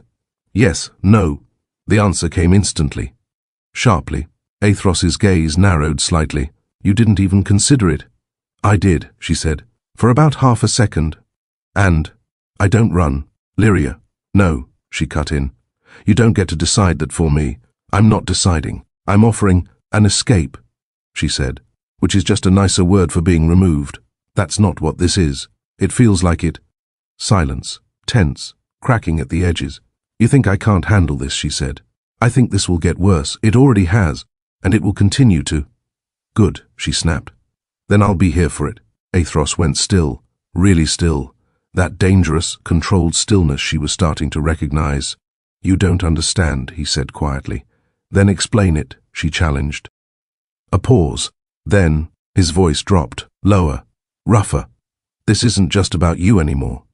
Her breath caught. "What does that mean?" "It means," he said, stepping closer, "that anyone who can't get to you will try to get through me." Lyria's stomach tightened. "That's already happening," she said. "Your guard." "Yes," he said, "and it won't stop there." Silence. Then why are you still doing this?" she demanded. That was the real question. Not politics, not strategy, not war, them. Aethros didn't answer immediately, for once. He hesitated, and that was more terrifying than anything else. "Because I chose you," he said finally. The words were quiet, but they landed harder than anything else he'd said. Lyria swallowed. "That's not a reason," she said. "It is to me. That's not enough. It has to be." Her chest tightened, annoyingly, dangerously. "You're risking everything," she said. "So are you. That's different. It isn't." They stood there, too close, too aware. "Too something. You should hate me," she said suddenly. Aethros frowned slightly. "Why?" "Because this is my fault." "No," he said immediately. "Yes," she insisted. "I came here, I stayed, and now—" "Stop." The word wasn't loud, but it was firm, final. Lyria froze. Aethros stepped closer, close enough that she had to tilt her head slightly to look at him. "This," he said quietly, "is not your fault. You don't know that. I do. How? Because I've seen this before. That caught her off guard." "What?" Aethros's jaw tightened slightly. "Power draws attention," he said. "Change draws resistance. And I'm change." His gaze held hers. "Yes." Her breath hitched. "Oh, that was not what she expected." "That's not reassuring," she said. "It's not meant to be." A pause. Then his hand lifted, slow, careful, like he was giving her time to stop him. She didn't. His fingers brushed against her wrist this time. Not her face. Not something soft. Something steadier, grounded. "You're shaking," he said. "I'm not. You are. A little." His grip tightened slightly. "Not controlling. Just there." I'm not sending you away, he said. Good, but you stay close. That sounds like a command. It's not. It feels like one. It's concern. She blinked. That's new. I'm adapting. She huffed softly. Terrifying. A small silence settled, quieter now, softer. The anger had burned down into something else, something warmer, more dangerous. You didn't answer me, she said. About what? Why you're really doing this? Aethros studied her, really studied her, like he was deciding something. Then, I told you, he said. I don't make claims I don't intend to keep. That's not the same thing. No, he admitted, it's not. A pause. Then, I want you here, he said. Simple, direct, no strategy, no politics, just truth. Lyria's breath caught. Again, this was becoming a problem.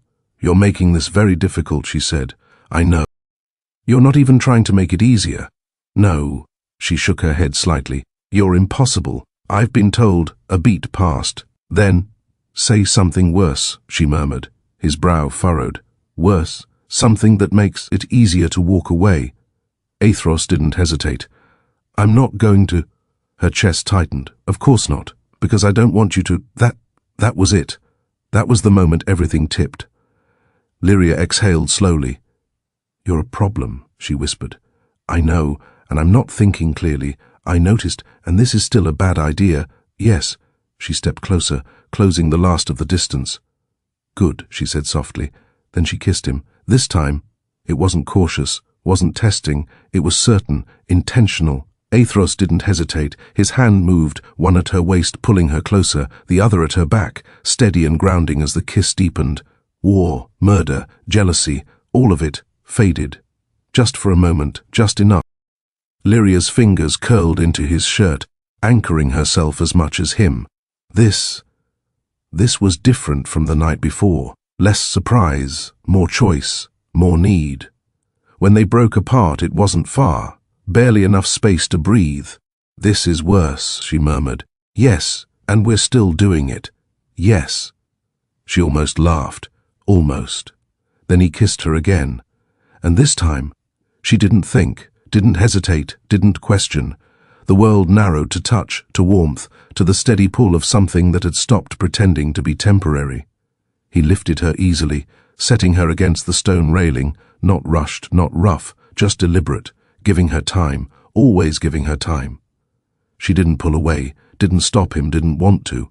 The night stretched around them, quiet and endless, the tension of the day unraveling into something softer, deeper, more consuming. What followed wasn't rushed, wasn't careless. It was chosen, again and again, in every touch, every pause, every moment where either of them could have stopped, but didn't.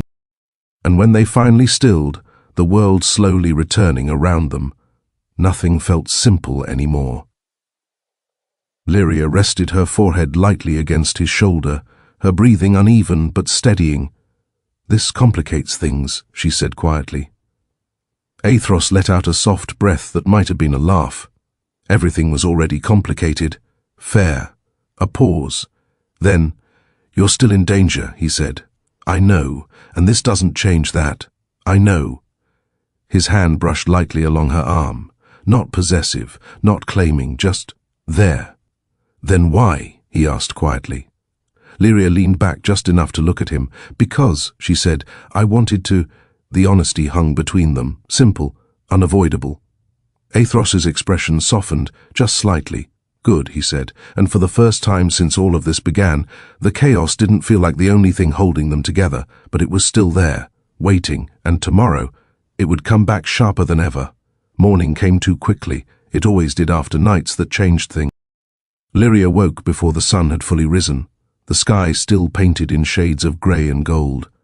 For a moment, she didn't move, didn't think, just existed. Then reality returned, the palace, the murder, the poison, the war creeping closer, and him. Her gaze shifted slightly. Aethros stood across the room near the window, already dressed, already composed, as if the night before had never happened, except it had, and the quiet tension in the room proved it. You're staring, he said without turning. Lyria exhaled softly. You're very aware for someone who isn't looking at me. I don't need to look. That's mildly unsettling. I've been told worse. She pushed herself up, crossing her arms as she studied him. You're leaving. Not a question. Aethros turned this time. Yes. Her chest tightened, just slightly. For the border, she said. Yes. Of course. Of course it couldn't wait. Of course things couldn't stay still. Cassian confirmed it, she asked. He did. And Nyra? Already preparing troops. Lyria nodded slowly. Everything was moving, faster than she liked. Then this is real, she said. Not just whispers. No, Aethros replied. It's real. Silence settled between them again, not uncomfortable, but different, charged in a quieter way. You're going, she said again. Yes. And I'm staying. A pause. Yes. She looked away briefly, toward the balcony, toward the place where everything had shifted. You don't like that, she said. No, because I'm a target. Yes. Or because you won't be here. That was the sharper question. Aethros didn't answer immediately, which was answer enough. I'll have guards, she said. Nyra won't let anything happen. No, he agreed, she won't. But you still don't like it. No, Lyria huffed softly. You're very consistent. I try to be. A pause. Then, come here, he said. She hesitated, just for a second, then crossed the room, slowly, deliberately, stopping just in front of him. Yes? She asked. Aethros studied her face, like he was memorizing it. That did something strange to her chest. You stay inside the inner palace, he said. No wandering, no unguarded corridors. That sounds familiar. It should. And if I don't listen, his gaze darkened slightly. You will. She raised an eyebrow. That confident? Yes. I might do it just to prove a point. You won't. Why not? Because you're not reckless, he said. You're deliberate. Lyria blinked. That was annoyingly accurate. I don't like that you understand me, she muttered. I do. A small silence followed. Then, his hand lifted again, just like the night before, but this time, it was different. Less hesitant, more certain. His fingers brushed against her jaw, tilting her face up slightly. You'll be watched, he said. I already am. Not like this. Her breath hitched slightly. What does that mean? It means, he said quietly, that whoever is behind this won't stop while I'm gone. Lyria's stomach tightened. They think you're the shield, she said. Yes, and without you, they'll test the weakness. She held his gaze. Steady. I'm not weak, I know. Then stop saying it like I am. I'm not, he said. I'm saying they'll think you are. That was different, more dangerous. Good, she said softly. Let them. Aethros's eyes narrowed slightly. You're planning something. I'm adapting. That's not reassuring. It wasn't meant to be. A beat passed. Then, he exhaled, almost a laugh. You're impossible. I've been told. Another silence. But this one, softer, quieter, the kind that lingered. You didn't ask me not to go, he said. Lyria frowned slightly. Should I have? Most would. I'm not most. No, he said. You're not. She studied him. You're going because you have to. Yes. Then me asking you to stay wouldn't change anything. No. Then what's the point? Aethros didn't answer. Because there wasn't one. Lyria nodded slightly. Exactly. A pause. Then, come back, she said. Simple, direct, honest. Aethros's gaze softened. Just barely. I will. You don't know that. I do. How? Because I intend to. She huffed quietly. That's not how survival works. It is for me. Lyria shook her head. You're arrogant. Yes. And stubborn. Yes. And dangerously confident. Yes. A small smile tugged at her lips. Good, she said. Stay that way. He studied her for a moment longer. Then, he leaned in. The kiss wasn't urgent, wasn't desperate. It was slower, steadier, like a promise instead of a reaction. Lyria leaned into it without hesitation, her fingers curling lightly against his sleeve, memorizing, holding, just for a second longer than necessary. When they pulled apart, the world felt louder, colder, like something had shifted back into place. "I'll send word," he said. "You'd better—" A pause. Then, "I mean it, Lyria," he added. "Stay inside." She rolled her eyes lightly. "Yes, Your Majesty." His expression didn't change. "Lyria." She sighed. "Fine, good." Another silence. This one, final. Then, he stepped back. And just like that, the moment ended. Duty returned, the war returned, everything returned. Aethros turned toward the door, stopped, just briefly, without looking back. "Trust no one," he said, and then he left. The door closed behind him with a soft, final click. Lyria stood there for a long moment, alone again. But not the same, not after everything. She exhaled slowly. "Well," she muttered, running a hand through her hair. "That's not ominous at all." A soft knock came at the door, right on cue. "Enter," she called. Nyra stepped in first, followed by Cassian. Both looked far too alert for this early in the morning. "He's gone," Nyra said. "Yes." Cassian tilted his head slightly. "And now," he said, "things get interesting." Lyria raised an eyebrow. "Define interesting." Nyra grinned. "Dangerous, chaotic, possibly deadly. You're both terrible at reassurance." "We're not here to reassure you," Cassian said. "Clearly." Lyria straightened slightly, rolling her shoulders back, steadying herself. "All right," she said, "then let's not waste time." Nyra's grin sharpened. "There it is." Cassian's eyes gleamed faintly. "The shift." Lyria crossed her arms. "What shift?" "The moment," he said. "You stop reacting and start hunting." Silence. Then a slow smile spread across Lyria's face. Not soft, not uncertain. "Sharp. Good," she said, "because I'm tired of being the target." Nyra let out a low laugh. "Oh, I like this version of you." Cassian inclined his head slightly. "Let's see how long they do." Lyria's gaze flicked toward the door, toward the world outside, toward the danger waiting. "Not long," she said, and somewhere deep in the palace, something shifted, because the girl they had been hunting was about to start hunting back.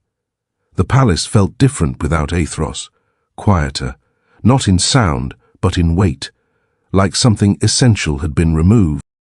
Like the walls themselves were waiting to see what would happen next. Lyria noticed it immediately. "So," she said, walking beside Nyra through the inner corridor, "this is what it feels like when the terrifyingly competent ruler leaves." Nyra snorted. Unsupervised chaos, imminent doom, close enough. Cassian, walking on her other side, added mildly, "Opportunity." Lyria glanced at him. "For who?" He smiled faintly. "That depends on who moves first." That was not reassuring. "I hate it when you talk like that," she muttered. "I know." They turned a corner, and that's when Lyria felt it, that shift again. Subtle, but unmistakable, like the air had tightened. Nyra slowed. Cassian went quiet. "What is it?" Lyria asked. Nyra's hand moved slightly, closer to the blade at her side. "We're not alone," she said. Lyria resisted the urge to sigh. "Of course we're not. This palace is full of people. Not like this." "Oh, good, that was worse." Footsteps echoed ahead, slow, measured, unhurried. Lyria's stomach tightened, because she already knew. She didn't need to see him, she felt him. "Ah," Cassian murmured softly.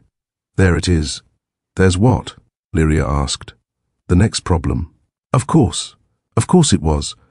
Prince Caelen stepped into view, and everything in Lyria went still, because this was not the same man from yesterday. He looked the same. Same sharp features, same controlled posture, same cold, beautiful presence. But something underneath had shifted. Something darker, something that no longer bothered pretending. "Well," he said, voice smooth as ever, "this is convenient." Nyra didn't relax, didn't move. "Prince," she said flatly. Caelen's gaze flicked to her briefly, then to Cassian, then to Lyria, and stayed there, longer than it should have, longer than was comfortable, longer than before. "You look well," he said. Lyria crossed her arms. "You look different." His lips curved slightly. "Do I?" "Yes. How unfortunate." The words were light, the tone was not. Something cold slid down her spine.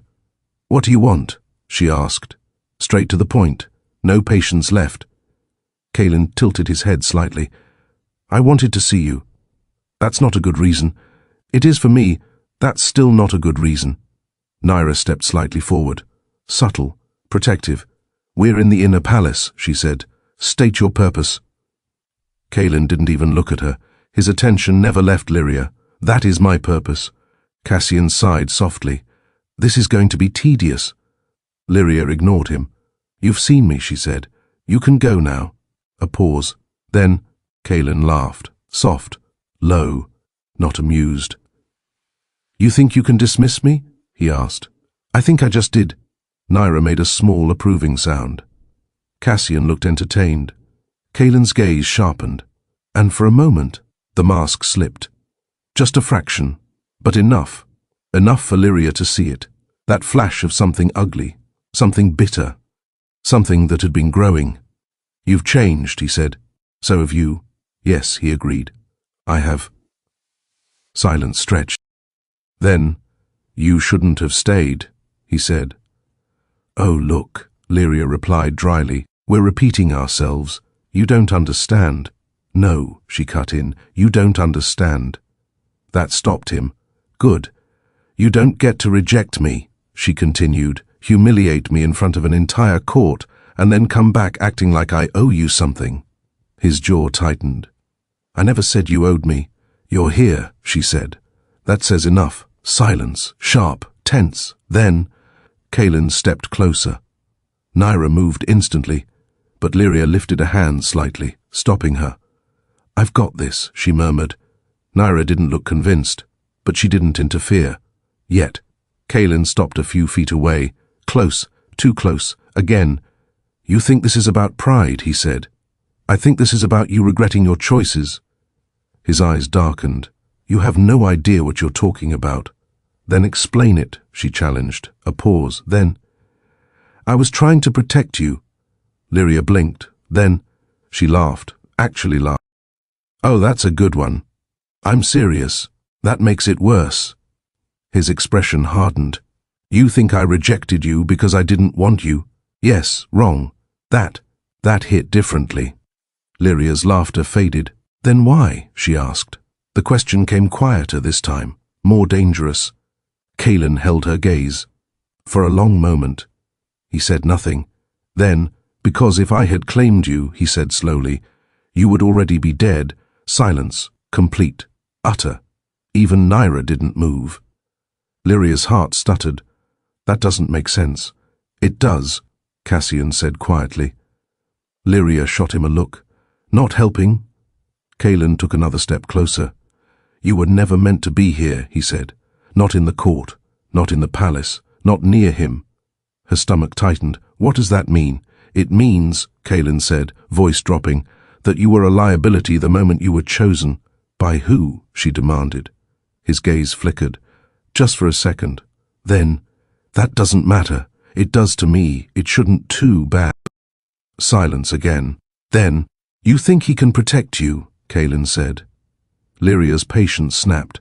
"I know he didn't reject me in front of everyone. That landed. Hard." Caelin's composure cracked. Finally, "You don't understand what he is," he said. "And you do." "Yes." "Then enlighten me." A pause. Then, "He's not the only one with power in this kingdom." Lyria frowned. "Obviously." "No," Caelin said. "You don't understand." His voice had changed. Lower, colder, more dangerous. "There are things moving in the shadows of this court," he continued. "Old things, patient things." Cassian went very still. Nyra's grip tightened on her blade. Lyria's stomach dropped. "And you're suddenly concerned about that?" she asked. "I've always been concerned. Funny way of showing it. I did what I had to. And now..." Now his gaze darkened. Really darkened. Now the shift became undeniable.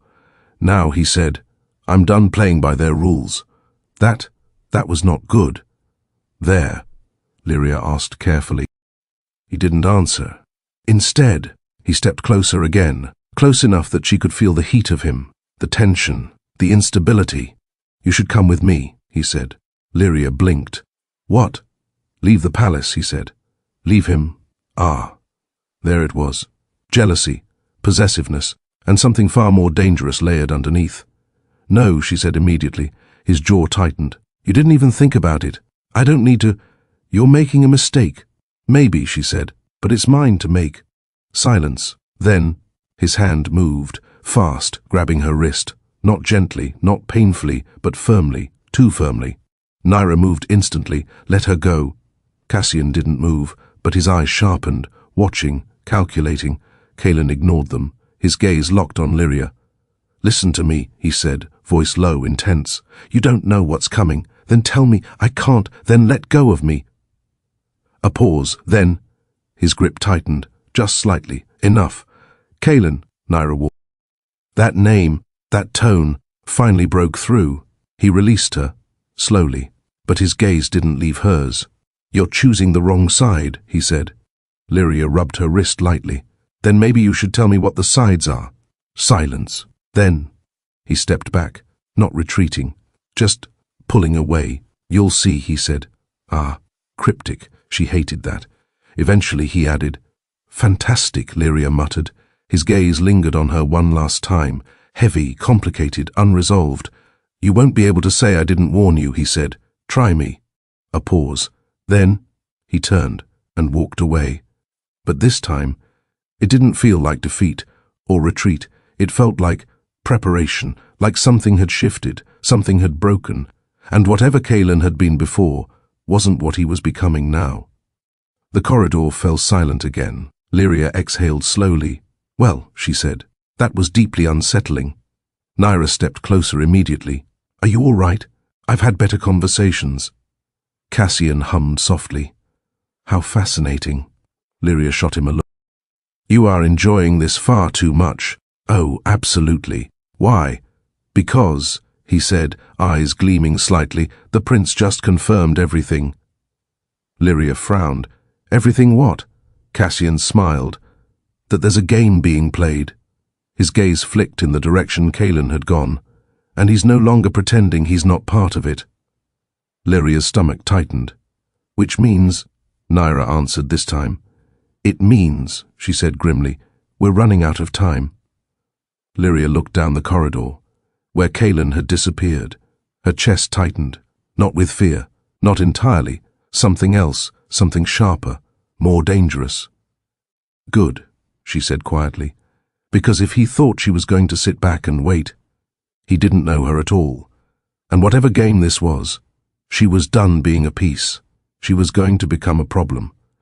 By nightfall, the palace was no longer pretending.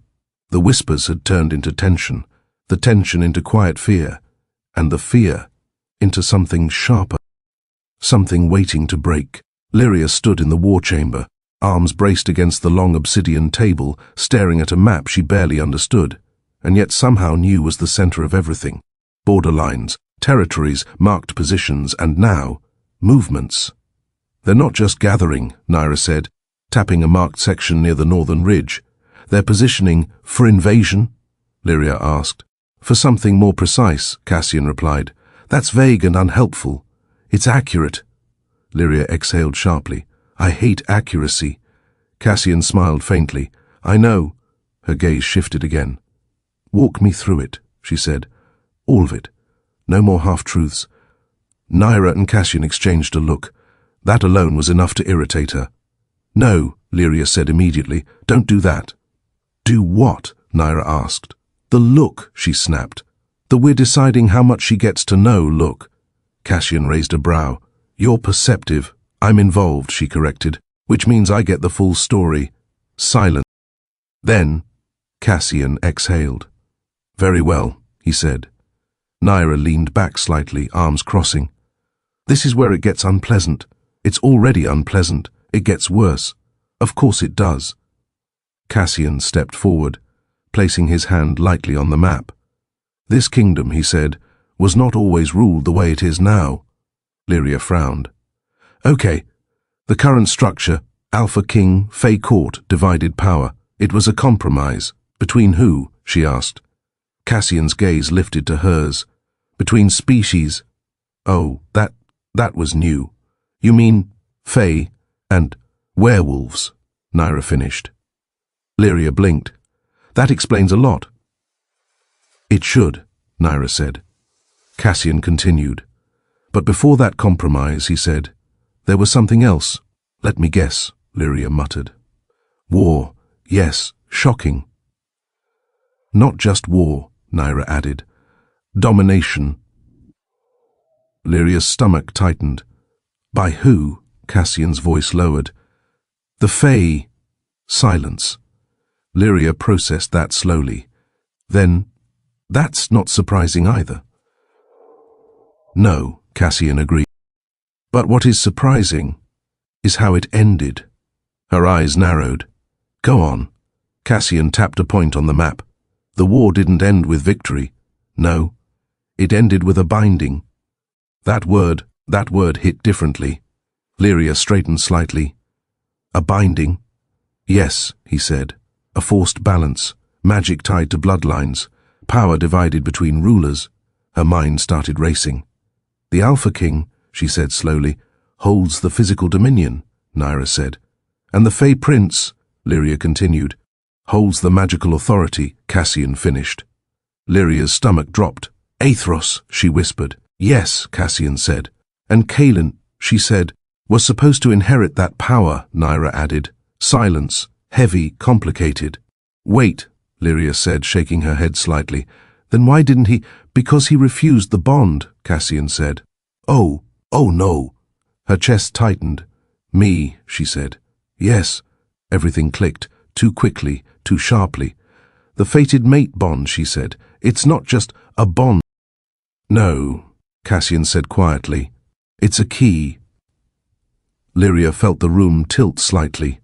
A key to what? Cassian didn't answer immediately. Nyra did. To the balance of power in the kingdom. Silence, utter, devastating. You've got to be kidding me. I wish we were, Nyra said. Lyria laughed, once, sharp, disbelieving. So let me get this straight, she said. I'm not just caught in some dramatic love triangle. No, Cassian said. I'm the reason the entire political structure of this kingdom is falling apart. Yes, because I exist. Yes. She stared at them. I need a minute. Take 2, Nyra said. I might need 10. Not available. Of course not. Lyria turned away from the table, running a hand through her hair. This is insane. Yes, this is completely insane. Yes, and you all just knew this. Cassian tilted his head slightly. We suspected. That's worse. A pause. Then, and Kalin knows, she said. Yes. And that's why he rejected me. Yes, to break the bond. To avoid triggering it, Cassian corrected. Lyria turned back sharply. What's the difference? Cassian's gaze darkened slightly. The bond doesn't disappear when rejected. Her stomach dropped. What? It waits, he said. For what? For completion. Silence. Then, Lyria's mind jumped, fast, sharp, unforgiving. And Aethros, she said slowly. Nyra didn't look away this time. No, she said. Lyria's breath caught. No, she repeated. No, Nyra said. He didn't just claim you. Cassian finished it. He activated the bond. The room went very, very quiet. Lyria felt something deep in her chest tighten. That pull, that connection, that thing she hadn't fully understood, now had a name, a purpose, a consequence. He knew, she said. Cassian didn't deny it. Yes, that hurt, more than she expected. He didn't tell me. No. Why? Nyra sighed. Because if he had, she said, you might have run. Lyria let out a hollow laugh. You're not wrong. Silence. Then, but I still deserve to know. Yes, Cassian said. You did. A pause. Then, where does that leave us? Lyria asked. Cassian's expression shifted, sharpened, on the edge of something very dangerous. Nyra added, because now everyone knows. Lyria frowned. Everyone? Not officially, Cassian said. But the right people do, and Kalin is no longer trying to stop it, Nyra said. He's trying to control it. That was worse. By taking me? Lyria asked. Yes, or killing me. Nyra didn't answer. Cassian did. Both are viable outcomes. Fantastic. Lyria turned back to the map. to the marked borders, to the growing threat. This isn't just about power anymore, she said. No, Cassian agreed. It's about control of the bond. Yes, and if someone else gets it, the balance breaks, Nyra said. And the war starts again, Cassian finished. Silence, heavy, inevitable. Lyria exhaled slowly. All right. Nyra raised an eyebrow. All right, yes, that's it. What did you expect? Lyria asked. A breakdown? Possibly. Tempting, she admitted, but not useful. Cassian smiled faintly. There it is again. There's what? The problem. Lyria's lips curved slightly. Sharp, dangerous. Good, she said, because I'm done reacting. Nyra leaned forward slightly. Oh? Lyria's gaze hardened, focused, clear. Kalin wants control, she said. Yes. Someone is moving at the borders. Yes. And Aethros is walking into that? Yes. Lyria nodded once, decisive. Then we stop waiting. Silence. Then, Cassian's smile widened slightly. Now that looked dangerous. I was hoping you'd say that. Nyra cracked her knuckles lightly. Finally, Lyria straightened. Whatever this was, whatever she'd been pulled into, it wasn't slowing down, it was building, towards something inevitable. Get me everything you have, she said. On who's behind this? Cassian tilted his head. All of it? All of it. Nyra grinned. This is going to get messy. Good, Lyria said. Her voice was calm, steady, so because I think we're running out of time to be careful. And somewhere beyond the palace, the borders were already beginning to burn. And this time, when everything finally broke, it wouldn't just be war, it would be reckoning. The first sign was subtle, too subtle. Lyria almost ignored it. A flicker of dizziness, a moment where the room tilted just slightly too far to the left. She caught the edge of the table before anyone noticed. You all right? Nyra asked, already watching her too closely. I'm fine, Lyria said automatically. She wasn't, but she wasn't about to admit that out loud. Not when everything else was already unraveling. Cassian, of course, noticed anyway. He always did. You're pale, he said. I've been threatened, hunted, nearly poisoned, and emotionally ambushed, she replied dryly. I think pale is reasonable. Not like this. Lyria rolled her eyes. I said I'm... The second wave hit harder, sharp, sudden. Her breath caught as something twisted low in her stomach. Not pain exactly, but pressure. Wrong. This felt wrong. Nyra moved instantly. Sit, she ordered. I'm not... Sit. Lyria sat, because suddenly standing felt like a terrible idea.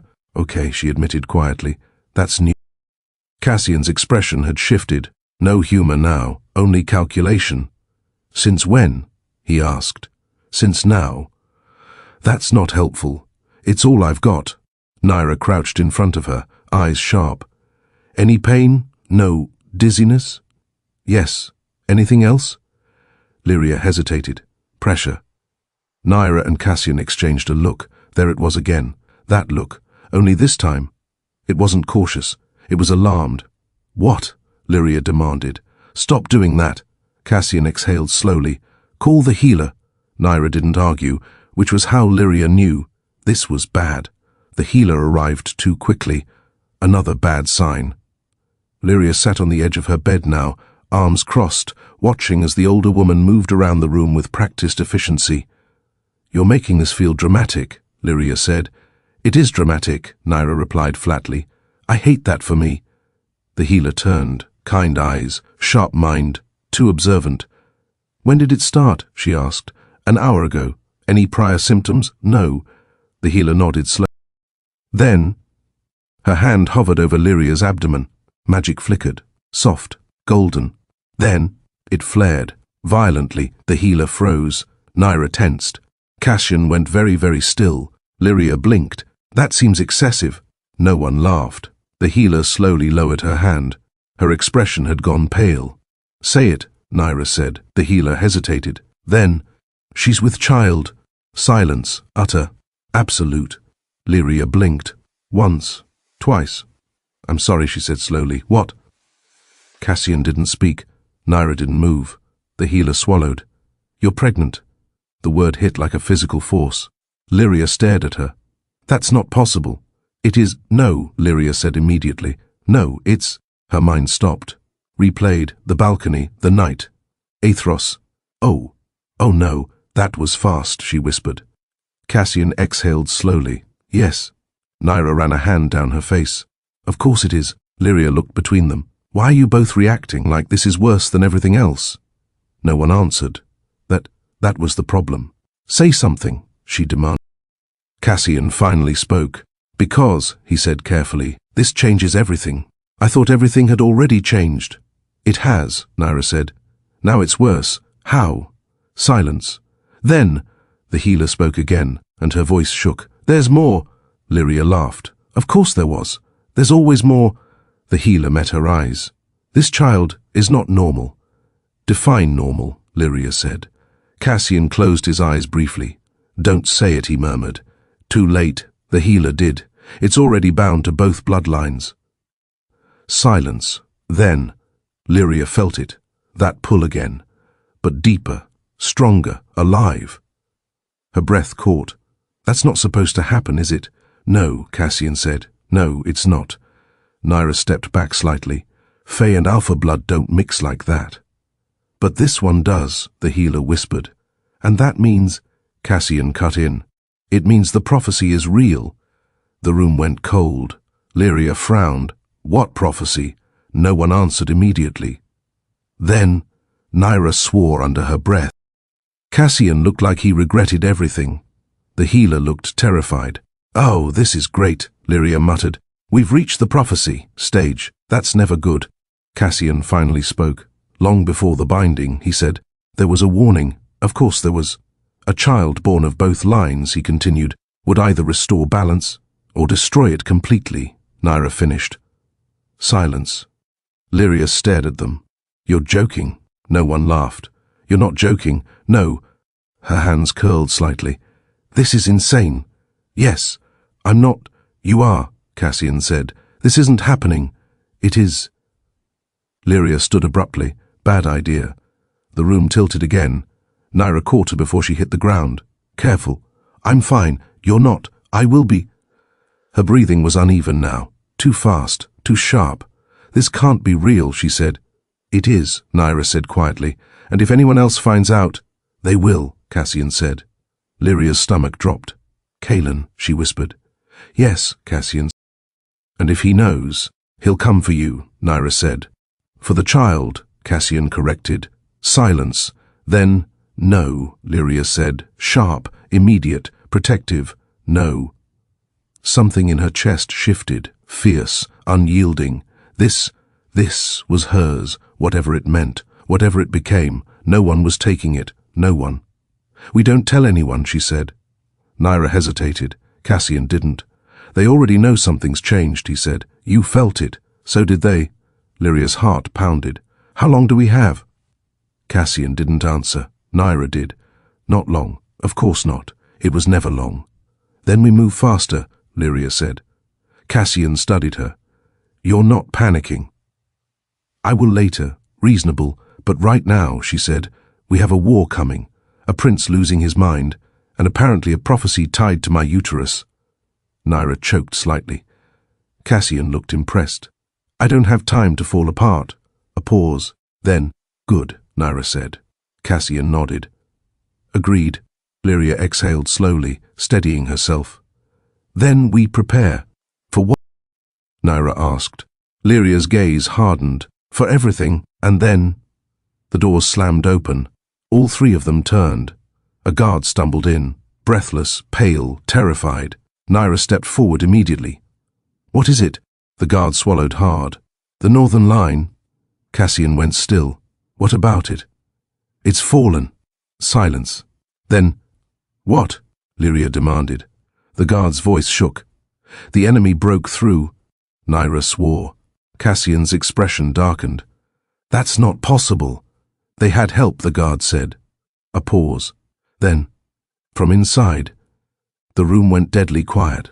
Lyria's heart dropped. Who? She asked. The guard hesitated. Too long. Nyra's voice turned lethal. Say it. The guard swallowed. Then, the prince. Silence. Utter. Devastating. Lyria felt something inside her crack. No, she said, but her voice wasn't certain. He opened the gates, the guard continued. Led them through. Cassian went still. Nyra cursed viciously. Lyria's mind reeled. Kalin, no, this wasn't, but it was. It made sense. Too much sense.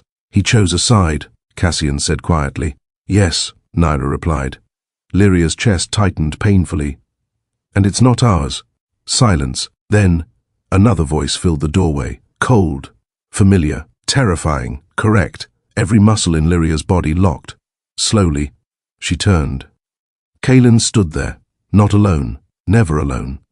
Shadows curled behind him like something alive. His expression was calm, too calm. You finally understand, he said. Nyra stepped in front of Lyria instantly, blade drawn. Cassian moved slightly to the side, calculating, planning. Lyria didn't move. Couldn't. You started a war, she said. No, Kalin replied. I ended one. Her breath caught. That's not.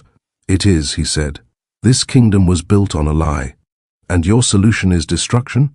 My solution, he said, stepping forward, is control. His gaze dropped to her stomach, and something in his expression shifted, darkened. There it is, he murmured. Lyria's blood ran cold. He knew. Of course he. You're not taking this, she said. Her voice didn't shake, not this time. Kalin smiled, soft, terrible. I'm not taking it, he said. He stepped closer, closer, ignoring Nyra's blade, ignoring Cassian entirely. I'm claiming it. The room exploded into motion. Nyra lunged. Cassian moved. Magic flared. And Kalin didn't even flinch, because the shadows behind him surged forward. And everything went dark. The moment the bond snapped, Aethros knew. Not suspected, not feared, knew. Something was wrong. Violently, catastrophically wrong. He was still on the battlefield when it hit him. The northern ridge burned. Steel clashed. Magic tore through the air in violent bursts of gold and shadow as his forces clashed against an enemy that should not have broken their lines. And yet, they had. Because of betrayal. Because of him. Kalin. Aethros stood at the center of it all, blood streaking his armor, power coiling beneath his skin like something barely contained. Fall back to the second line, Nyra's second-in-command shouted somewhere behind him. Aethros didn't move, didn't listen. Because the bond was screaming. Not pain, not fear, something worse, disruption. His head snapped toward the palace, miles away, but he felt it, like a thread being pulled too tight, like something sacred being touched. No, he said, soft, deadly. The soldier nearest him froze. My king. Hold the line, Aethros said, but... Hold it, he repeated. This time, no one argued, because something in his voice had shifted, something primal, something ancient. Aethros turned and vanished. The palace was already in chaos. Shadows devoured the corridors, screams echoed, magic cracked against stone, and at the center of it all, Lyria. Aethros felt her, felt the exact moment her fear spiked, felt the sharp, protective surge of something new, something else, not just her. The child, his child. The realization hit him mid-step, fierce, blinding, unstoppable. And then, rage followed, pure, unfiltered, devastating. The air around him warped as he tore through the palace, power bleeding from him in waves that shattered doors and bent light itself. Guards fell back. Servants fled. No one dared stop him, because this was not the controlled, calculating king. This was something older, something far more dangerous. By the time he reached the inner chamber, the doors were already broken, shadows spilled outward like living things, and inside, chaos. Nyra was on her feet, blade drawn, fighting back two shadowed figures at once. Cassian stood behind her, magic unraveling the darkness inch by inch. And Lyria stood in the center of it all, pale, breathing hard, eyes locked on. Kalin. Aethros stopped, just for a second, because the sight of his brother standing there, untouched, calm, wrong, snapped something inside him. You shouldn't have come, Kalin said lightly. Aethros's voice was ice. You shouldn't have touched her. The shadows recoiled slightly, like they felt him. Good, they should. Caelin tilted his head, and yet he said, "Here I am." Aethros stepped forward. Slow, deliberate, every inch of him radiating power that made the room tremble. "This ends now," he said. Caelin smiled. "That's what I said." And then, everything exploded. Magic collided in a violent clash that shattered the remaining walls. Nyra barely managed to pull Lyria back as the force of it ripped through the chamber. Cassian swore, throwing up a shield just as the ceiling cracked. Aethros didn't hold back, didn't measure, didn't restrain. Power poured from him like a storm breaking free. Golden light tore through the shadows, burning them away in violent bursts. But Caelin stood firm, because his shadows were different, darker, deeper, alive in a way that felt wrong. "You've changed," Aethros said. Caelin laughed. "So have you." They collided again, this time closer. Steel met magic, force met force, and neither of them gave an inch. "You sided with them," Aethros said. "I sided with the truth," Caelin shot back. "You betrayed your kingdom. I saved it." Another clash. The ground split beneath them. "You opened the gates," Aethros growled. "I opened possibility. You started a war. I ended a lie." The words cracked through the room. Silence followed, just for a second. Then, Aethros moved faster, grabbing Caelin by the throat, slamming him into the shattered wall with enough force to crack stone. The shadows surged, but Aethros burned them away instantly. "You don't get to justify this," he said. Low, lethal. Caelin didn't struggle, didn't panic, he just smiled. That same terrible, knowing smile. "You still don't see it," he said. Aethros's grip tightened. "See what? That you were never meant to rule alone." Aethros's eyes darkened. "I don't rule alone." Caelin's gaze flicked, past him, to Lyria, still held behind Nyra, still watching, still standing. "Exactly," Caelin said softly. Something cold slid down Aethros's spine. "What did you do?" he demanded. Caelin's smile widened. "Nothing yet." Aethros didn't like that answer, didn't like it at all. Behind him, Lyria's voice cut through the tension. "Aethros." He didn't turn. "Stay back." "No." His jaw tightened. "Lyria." "No," she said again. "Look at me." He hesitated, just for a second, then turned, and that was his mistake. Because in that moment, Caelin moved, fast, too fast. The shadows surged, not toward Aethros, but toward Lyria. Nyra reacted instantly, blade flashing, Cassian's magic flaring. But it wasn't enough, because the shadows weren't attacking. They were reaching, for her, for the child. No.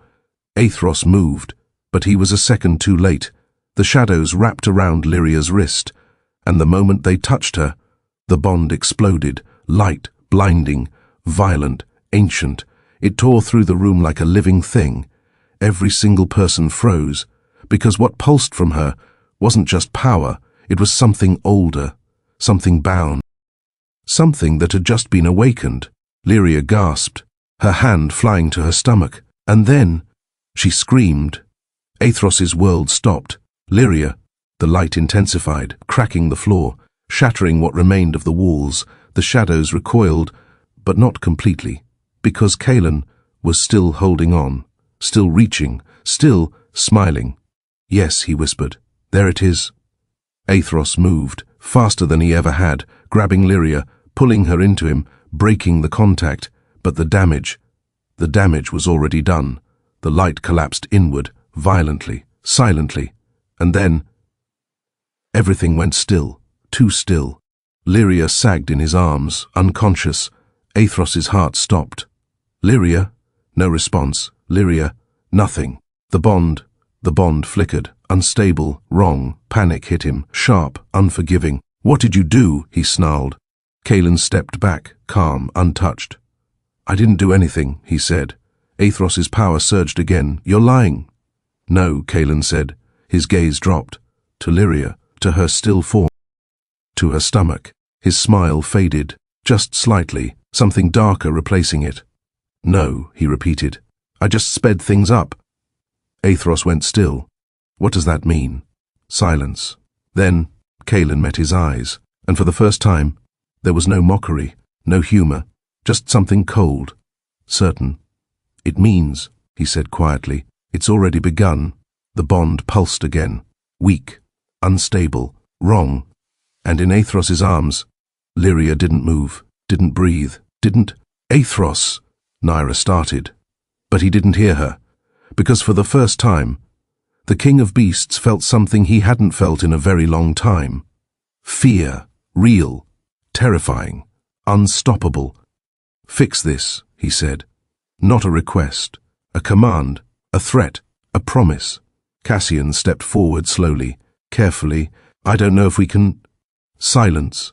Then Aethros looked up, and something in his eyes, something ancient, snapped completely. "Then," he said, voice dropping into something inhuman, "we burn the world until we learn how..." The palace trembled. The shadows shifted. Kalin watched, interested, and somewhere deep within Lyria, something answered, not her, not entirely, something older, something waking. Her fingers twitched, just once, barely noticeable, unless you were looking, and then her eyes snapped open, glowing, not gold, not human, something else, something wrong. "Aethros," she whispered, but the voice was not entirely hers, and then everything went dark, to be continued. Hey everyone, if you want a part 2, drop a comment. Thanks for watching. If you loved it, don't forget to like, subscribe, and hit that bell icon for more amazing content. Draw a comment with your favorite moment, and I'll see you in the next